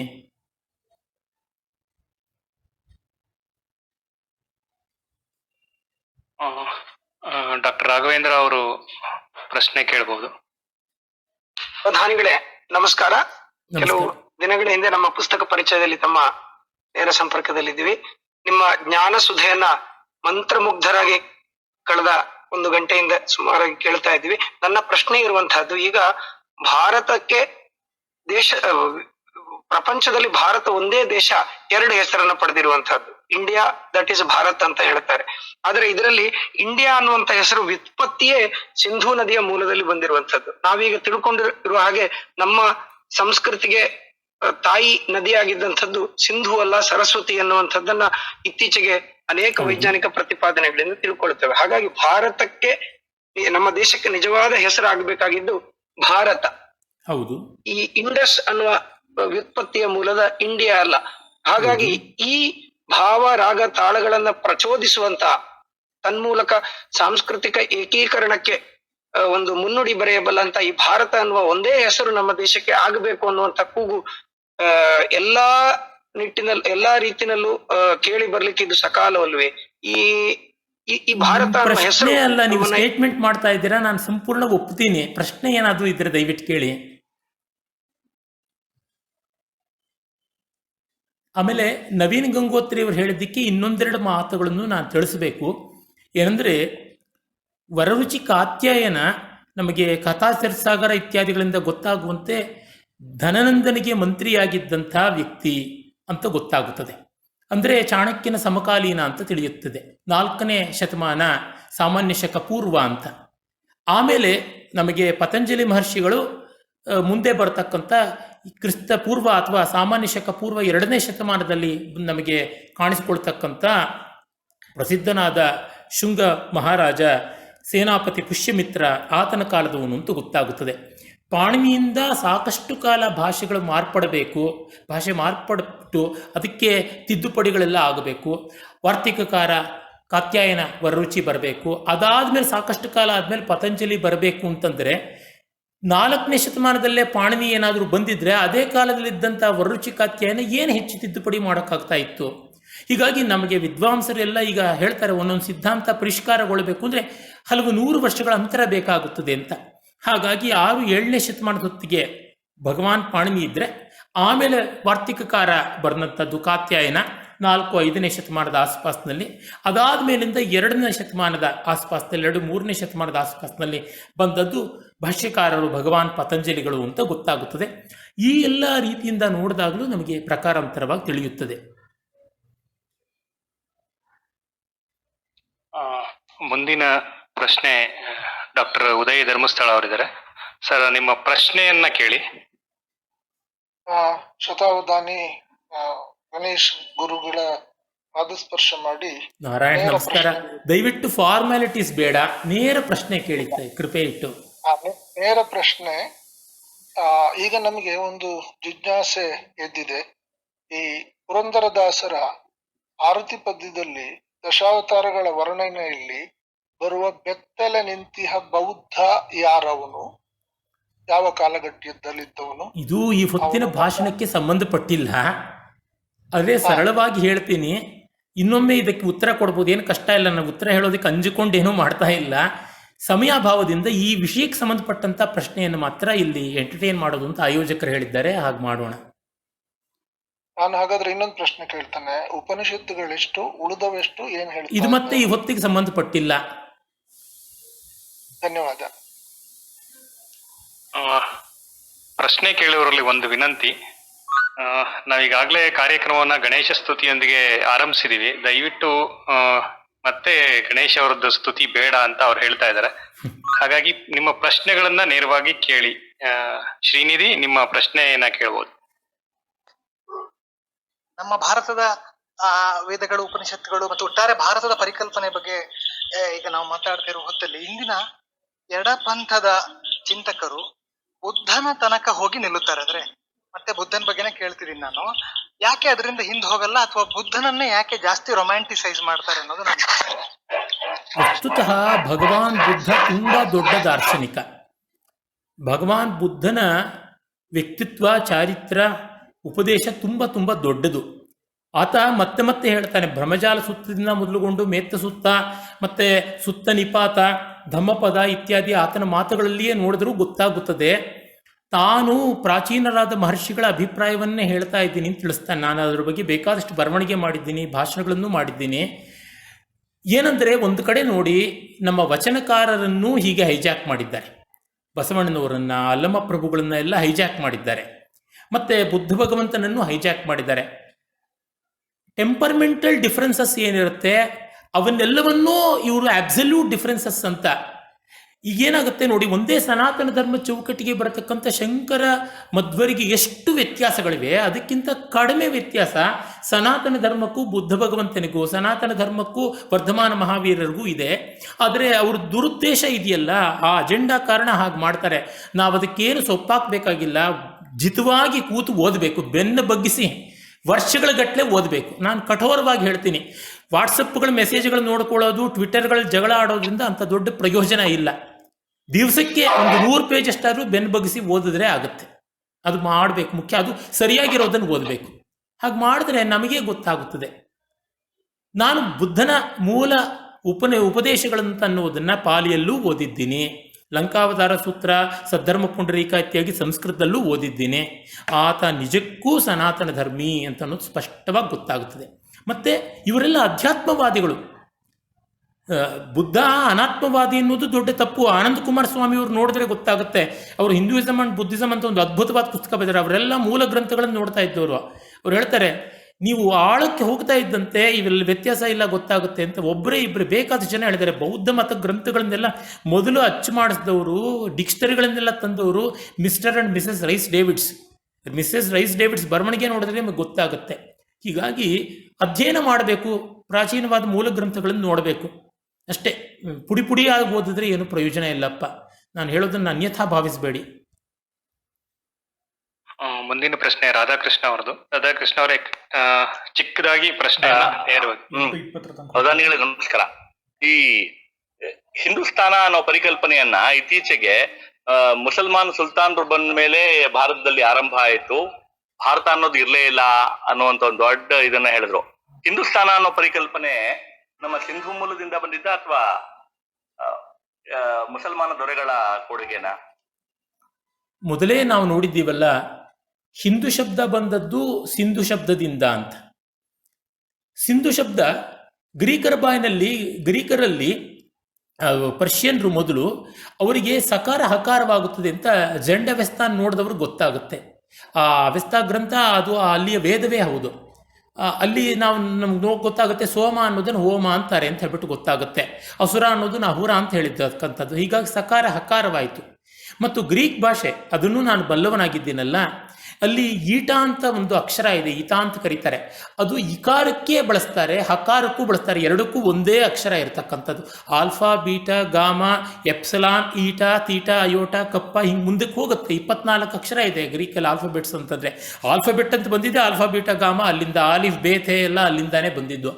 ಹೀಗಾಗಿ ಅಲ್ಲಿ ಇದ್ದ ಈಟ, ಹಕಾರ, ಅಕಾರ ಎರಡಕ್ಕೂ ಒಂದೇ ಆಗಿ ಬರ್ತಾ ಇದ್ದಿದ್ದರಿಂದ ಸಿಂಧೂ ಅನ್ನೋದು ಹಿಂದೂ ಆಗಿ ಪರ್ಷಿಯನ್ನಲ್ಲಾಗಿದ್ದು ಅದು ಇಂದು ಅಂತ ಆಯಿತು. ಮತ್ತು ಗ್ರೀಕರಿಗೆ ಮೂರ್ಧನ್ಯ ಅಕ್ಷರಗಳು ಅಂತ ನಾವು ಏನು ಹೇಳ್ತೀವಿ, ಟಾಟಾ ಡಾಡಾಣ ಇರಲಿಲ್ಲ. ನಮ್ಮ ಪಂಪ ಹೇಳ್ತಾನಲ್ಲ, ನುಡಿ ಟಾಟಾ ಡಾಡಾಣಂ ಇರಲಿಲ್ಲ ಅವರಿಗೆ. ಆದರೆ ಆಂಗ್ಲೋ ಜರ್ಮ್ಯಾನಿಕ್ ಇತ್ಯಾದಿ ಭಾಷೆಗಳಿಗೆ ಬಂದಾಗ ಅಲ್ಲಿ ಟಾಟಾ ಡಾಡಾಣ ಇದ್ದಿದ್ದರಿಂದ ಅದು ಇಂಡಸ್ ಅಂತ, ಇಂಡಿಯಾ ಅಂತ ಹಾಗಾಗಿತ್ತು. ಹಾಗಾಗಿ ಮುಸ್ಲಿಂ ದೊರೆಗಳೇನು ಈ ಹೆಸರಿಟ್ಟಿದ್ದಲ್ಲ, ಇಸ್ಲಾಂ ಹುಟ್ಟೋದಕ್ಕಿಂತ ತುಂಬ ಮುಂಚೆನೇ ಪರ್ಷಿಯಾ ಇತ್ತು. ಪರ್ಷಿಯಾ ನಾಶನ ಮಾಡಿದ್ಮೇಲೆ ತಾನೇ ಇಸ್ಲಾಮಲ್ಲಿ ನೆಲೆಯೂರಿದ್ದು. ಮತ್ತು ಗ್ರೀಕರು ಅವ್ರನ್ನೂ ನಾಶನ ಮಾಡಿದ್ರು. ಕ್ರೈಸ್ತ ಮತ್ತು ಇಸ್ಲಾಂ ಮತಗಳು ಈ ಗ್ರೀಸ್ ದೇಶವನ್ನು ಎಷ್ಟು ಒದ್ದಾಡಿಸಿದ್ವು ಅನ್ನೋದಕ್ಕೆ ಆ ಇತಿಹಾಸ ನೋಡಿದ್ರೆ ಗೊತ್ತಾಗುತ್ತದೆ. ಸರಳವಾಗಿ ನಿಮಗೆ ಬೇಕು ಅಂತಂದರೆ ವಿಲ್ಡ್ಯೂರಾಂಟ್ ಸ್ಟೋರಿ ಆಫ್ ಸಿವಿಲೈಸೇಷನ್ 2ನೇ ಸಂಪುಟ ನೋಡಿ, ಲೈಫ್ ಆಫ್ ಗ್ರೀಸ್ ನೋಡಿದ್ರೆ ಪೂರ್ತಿಯಾಗಿ ನಿಮಗೆ ಸಿಗುತ್ತದೆ. ಹೀಗಾಗಿ ಮುಸ್ಲಿಂ ದೊರೆಗಳಿಗೂ ಹಿಂದೂಸ್ತಾನಕ್ಕೂ ಏನೂ ಸಂಬಂಧ ಇಲ್ಲ. ಮುಂದಿನ ಪ್ರಶ್ನೆ ಪವನಜ ಅವ್ರದ್ದು. ಪವನಜ ಸರ್, ಕ್ಲುಪ್ತವಾಗಿ ಪ್ರಶ್ನೆ. ನಮಸ್ಕಾರ. ನಂದು ಬಹಳ ಸರಳ ಪ್ರಶ್ನೆ. ಭಗವದ್ಗೀತೆಯಲ್ಲಿ ಯದಾ ಯದಾ ಹಿ ಧರ್ಮಸ್ಯ ಗ್ಲಾನಿರ್ಭವತಿ ಭಾರತ ಅಂತ ಇದೆ. ಇಲ್ಲಿ ಭಾರತ ಅನ್ನೋದು ಭಾರತ ದೇಶವೋ ಅಲ್ಲ, ಭರತ ವಂಶದವನಾದ ಕಾರಣ ಅರ್ಜುನನಿಗೆ ಭಾರತ ಅಂತ ಹೇಳ್ತಾ ಇರೋದು. ಸ್ಪಷ್ಟವಾಗಿ ಅರ್ಜುನನಿಗೆ ನೋಡಿ, ಭಾರತ ಶಬ್ದ ಏಕವಚನದಲ್ಲಿ ಬಂದಾಗ ಆ ವಂಶಕ್ಕೆ ಸೇರಿದವನು ಪ್ರಧಾನವಾಗಿ ಅರ್ಜುನನಿಗೆ ಹೇಳ್ತಾ ಇದ್ದದ್ದಲ್ಲಿ. ಬಹುವಚನವಾಗಿ ಬಂದಾಗ ಆ ಇಡೀ ಸಮುದಾಯಕ್ಕೆ ಆಗ್ತಾ ಇತ್ತು, ಭಾರತಾಹ ಅಂತ ಬರುತ್ತದೆ. ಹೀಗಾಗಿ ಅಲ್ಲಿ ಭಗವದ್ಗೀತೆಯ ಮಟ್ಟಿಗೆ ಅರ್ಜುನನಿಗೆ ಬೇರೆ ಬೇರೆ ಹೆಸರುಗಳೆಲ್ಲ ಗುಡಾಕೇಶ, ಧನಂಜಯ, ಪರಂತಪ, ಕಿರೀಟಿ ಹೀಗೆಲ್ಲ ಬೇಕಾದಂತೆ ಹೇಳಿದ್ದಾರೆ. ಅದರೊಳಗೆ ಭಾರತ ಅನ್ನೋದು ಅರ್ಜುನಿಗೆ ಬಂದಿದ್ದು. ಅದಲ್ಲದೆ ಮಹಾಭಾರತದಲ್ಲಿ ನೋಡಿದಾಗ ಭೀಷ್ಮನಿಗೆ ಅದನ್ನು ಹೇಳಿದ್ದು ಕಾಣಿಸುತ್ತೆ, ಧೃತರಾಷ್ಟ್ರನಿಗೂ ಹೇಳಿದ್ದು ಕಾಣಿಸುತ್ತೆ, ಇಡೀ ಭರತ ವಂಶೀಯರಿಗೆ ಹೇಳಿದ್ದು ಅಂತಲೂ ಗೊತ್ತಾಗುತ್ತದೆ.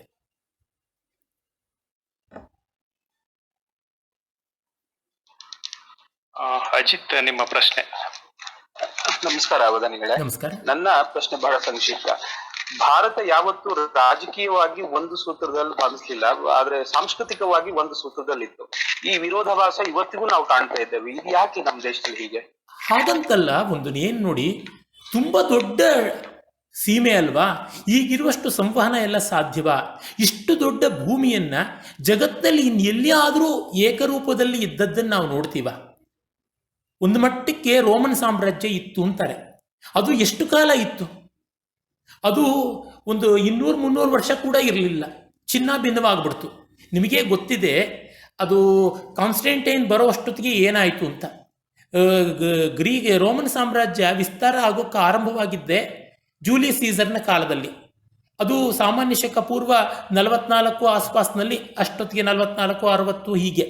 ಅಂದರೆ ಹೆಚ್ಚಂದ್ರೆ ಒಂದು 200 ವರ್ಷ ಕೂಡ ಇರಲಿಲ್ಲ ಆ ರೀತಿ ಆದದ್ದು.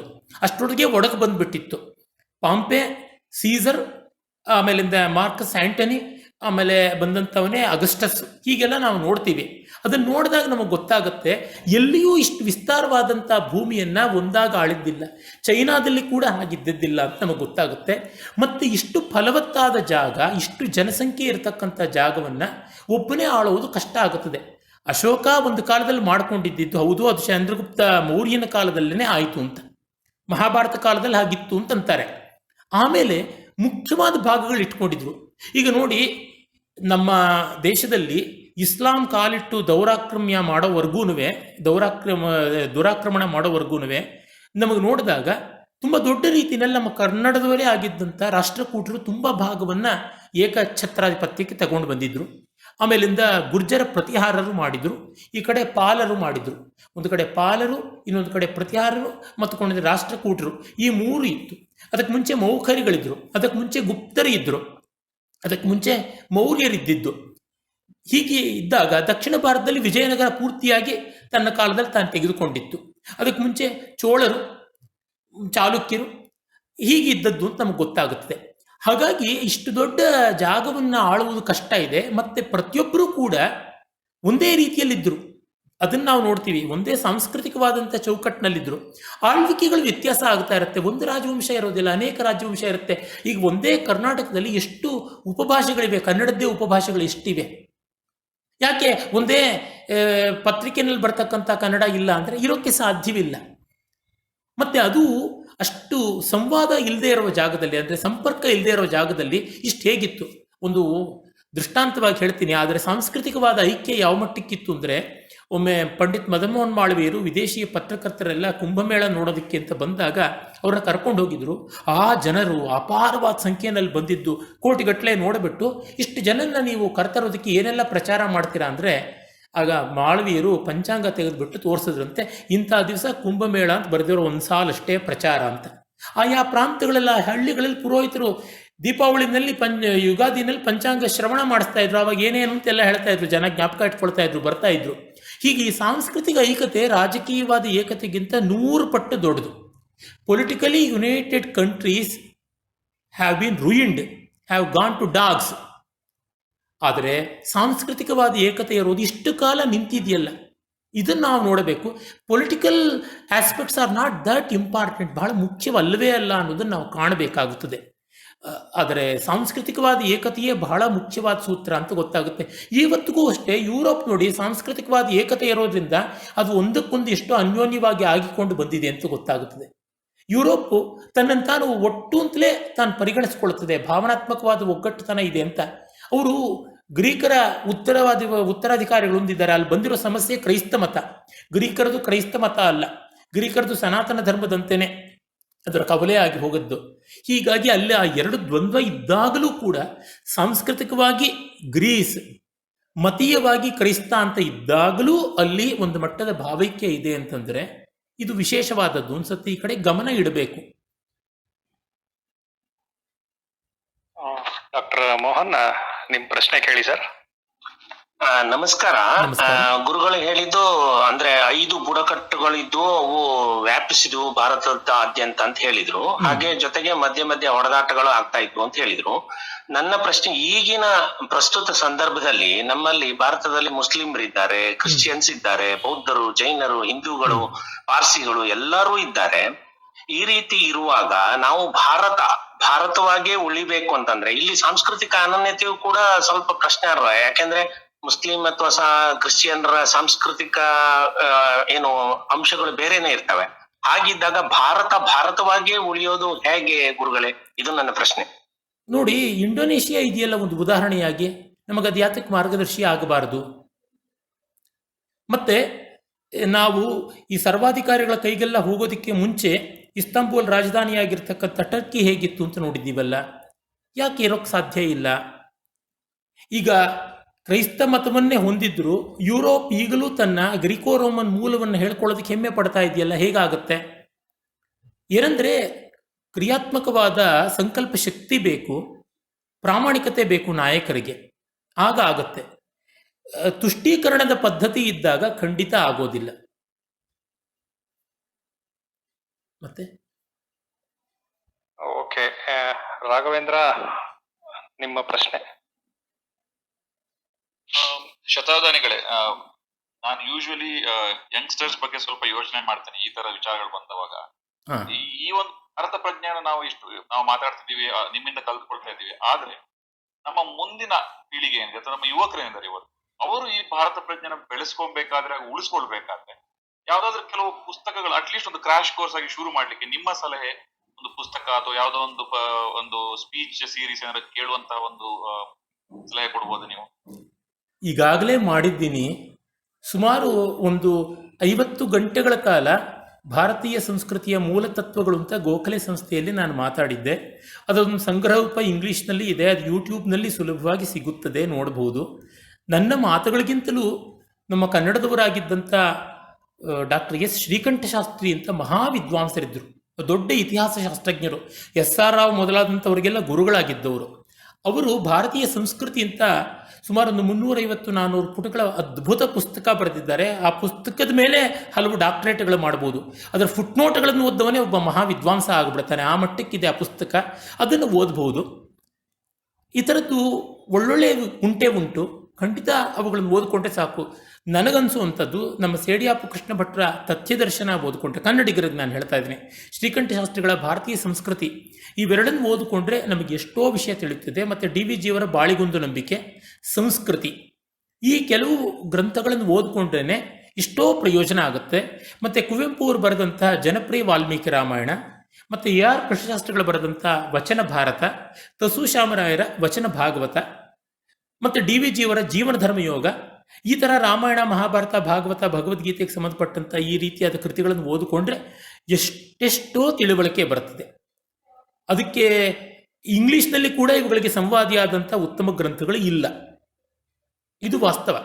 ಇನ್ನು ನಮ್ಮ ಸನಾತನ ಧರ್ಮದ ಬಗ್ಗೆ ಎಷ್ಟೆಷ್ಟೋ ಪ್ರಶ್ನೆಗಳು ಬಂದವರಿಗೆ 4 ಸಂಪುಟದಲ್ಲಿ ಇತ್ತೀಚೆಗಷ್ಟೇ ನಮ್ಮನ್ನು ಅಗಲದಂತಹ ಪರಮ ಪೂಜ್ಯ ಸ್ವಾಮಿ ಹರ್ಷಾನಂದಜಿ ಮಹಾರಾಜ್ ಅವರು ಕನ್ಸೈಸ್ ಎನ್ಸೈಕ್ಲೋಪೀಡಿಯಾ ಆಫ್ ಹಿಂದೂಯಿಸಮ್ ಅಂತ ಬರೆದಿದ್ದಾರಲ್ಲ, ಅದನ್ನು ಓದಬಹುದು.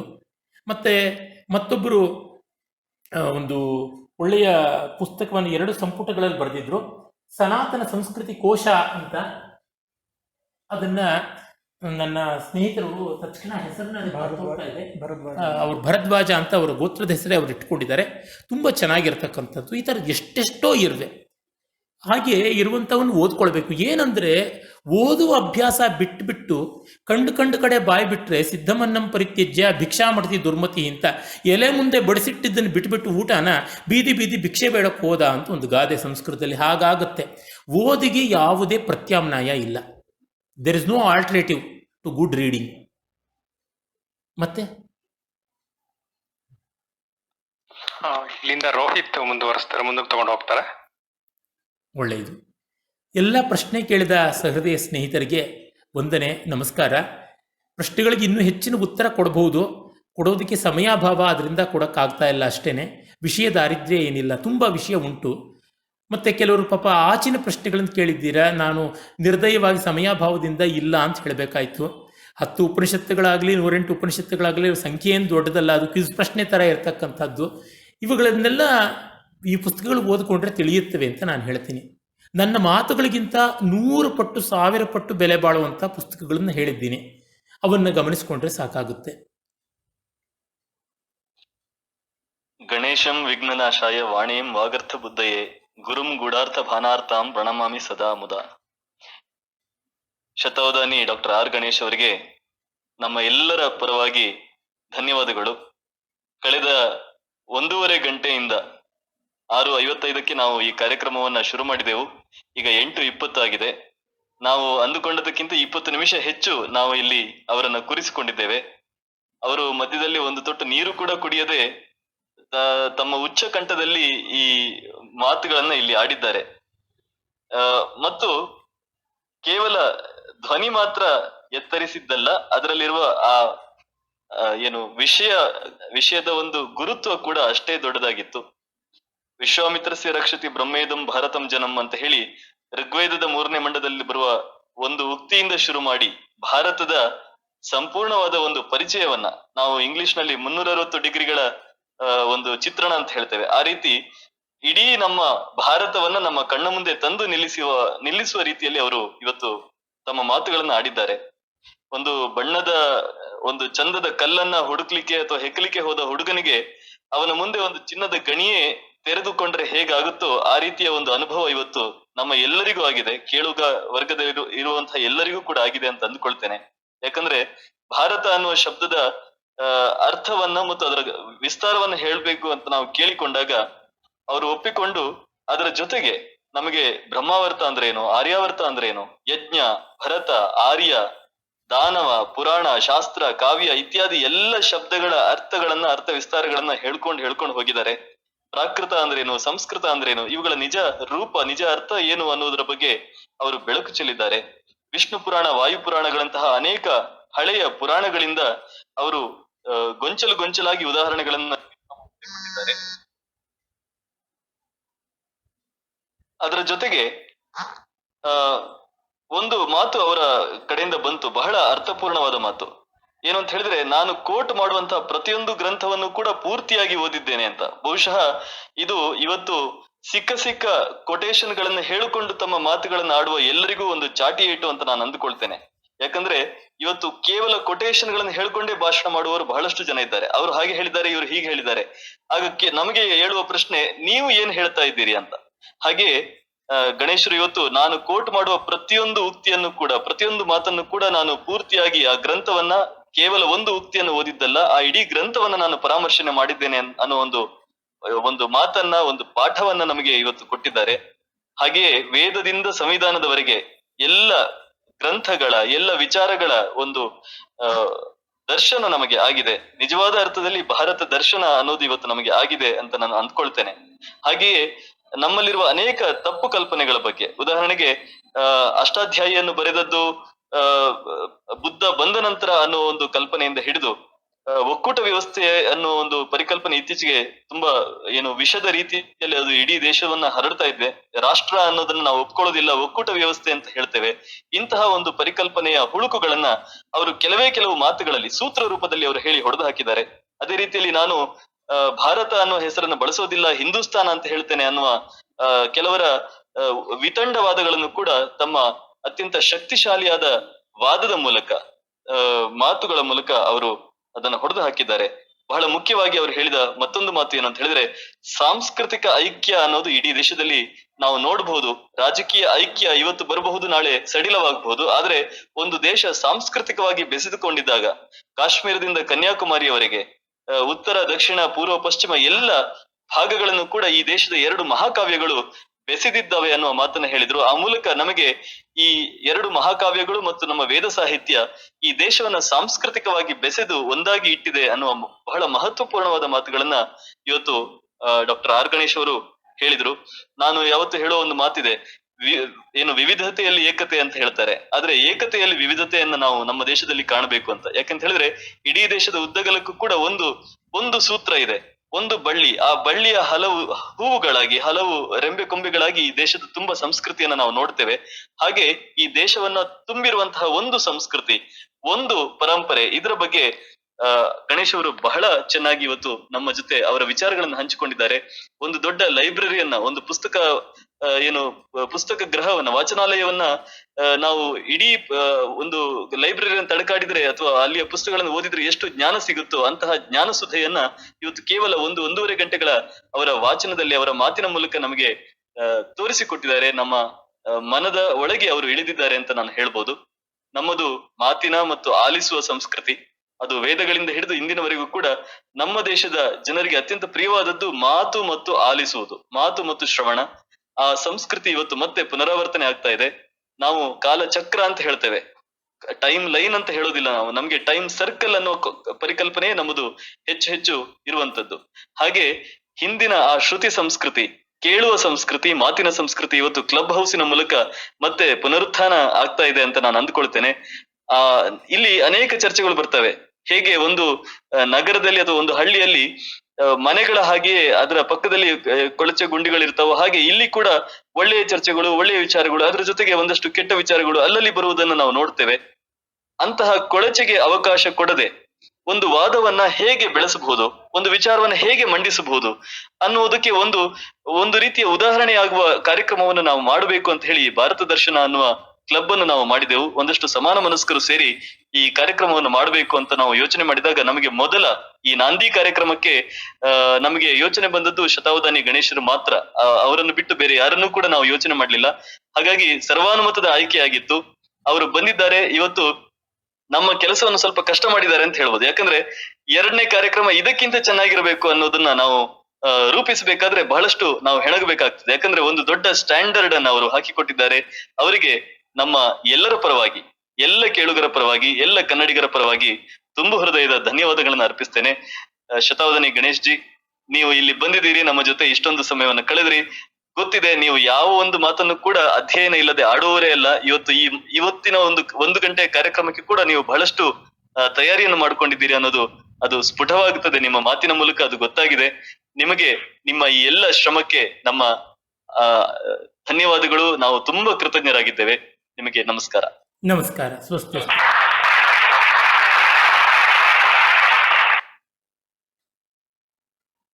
ಹಾಗೆಯೇ ಎಲ್ಲ ಕೇಳುಗರಿಗೂ ಕೂಡ ಇಷ್ಟು ಹೊತ್ತು ಬಹಳ ತಾಳ್ಮೆಯಿಂದ, ಸಂಯಮದಿಂದ ಕೇಳಿದ್ದೀರಿ. ನಿಮಗೆಲ್ಲರಿಗೂ ಕೂಡ ನಮಸ್ಕಾರ. ಮುಂದಿನ ದಿನಗಳಲ್ಲಿ ಭಾರತ ದರ್ಶನ ಕ್ಲಬ್ ಇದೇ ರೀತಿಯ ಕಾರ್ಯಕ್ರಮಗಳನ್ನ ಹಮ್ಮಿಕೊಳ್ಳಲಿಕ್ಕಿದೆ. ಭಾರತದ ಬಗ್ಗೆ ಇರುವ ಅನೇಕ ವಿಚಾರಗಳನ್ನ ನಿಮ್ಮ ಮುಂದೆ ತರಲಿಕ್ಕಿದೆ. ನಿಮ್ಮೆಲ್ಲರ ಸಹಕಾರ ಇರಲಿ. ಇಲ್ಲಿ ನಾವು ಮೇಲ್ಗಡೆ ಭಾರತ ದರ್ಶನ ಅನ್ನುವ ಒಂದು ಹೆಸರಿನ ಪಕ್ಕದಲ್ಲಿ ಹಸಿರು ಒಂದು ಐಕಾನ್ ಇದೆ, ಗ್ರೀನ್ ಹಟ್ ಅಂತ ಹೇಳ್ತಾರೆ. ಅದನ್ನು ಕ್ಲಿಕ್ ಮಾಡಿ ಅಲ್ಲಿ ಫಾಲೋ ಅನ್ನೋ ಒಂದು ಆಪ್ಷನ್ ಇದೆ. ಅದನ್ನ ಆಯ್ಕೆಯನ್ನ ನೀವು ಸೆಲೆಕ್ಟ್ ಮಾಡಿ. ಹಾಗೆ ಮಾಡುವ ಮೂಲಕ ಮುಂದೆ ಭಾರತ ದರ್ಶನ ಕ್ಲಬ್ ನಲ್ಲಿ ಏನೆಲ್ಲ ಕಾರ್ಯಕ್ರಮಗಳು ನಡೀತಾವೋ ಅವುಗಳ ನೋಟಿಫಿಕೇಶನ್ ನಿಮ್ಗೆ ಬರುತ್ತೆ. ನೀವು ಈ ಕಾರ್ಯಕ್ರಮಕ್ಕೆ ಸಕಾಲದಲ್ಲಿ ಬಂದು ಕೂತ್ಕೊಳ್ಳೋದಕ್ಕೆ ನಿಮ್ಗೆ ಅವಕಾಶ ಆಗುತ್ತೆ. ದಯವಿಟ್ಟು ಈ ಕ್ಲಬ್ ಅನ್ನ ಫಾಲೋ ಮಾಡಿ ಮತ್ತು ನಮ್ಮೆಲ್ಲರ ಜೊತೆಗೆ ನಿಲ್ಲಿ. ನಿಮಗೆಲ್ಲರಿಗೂ ಕೂಡ ಅಭಿನಂದನೆಗಳು, ಕೃತಜ್ಞತೆಗಳು. ಶುಭರಾತ್ರಿ.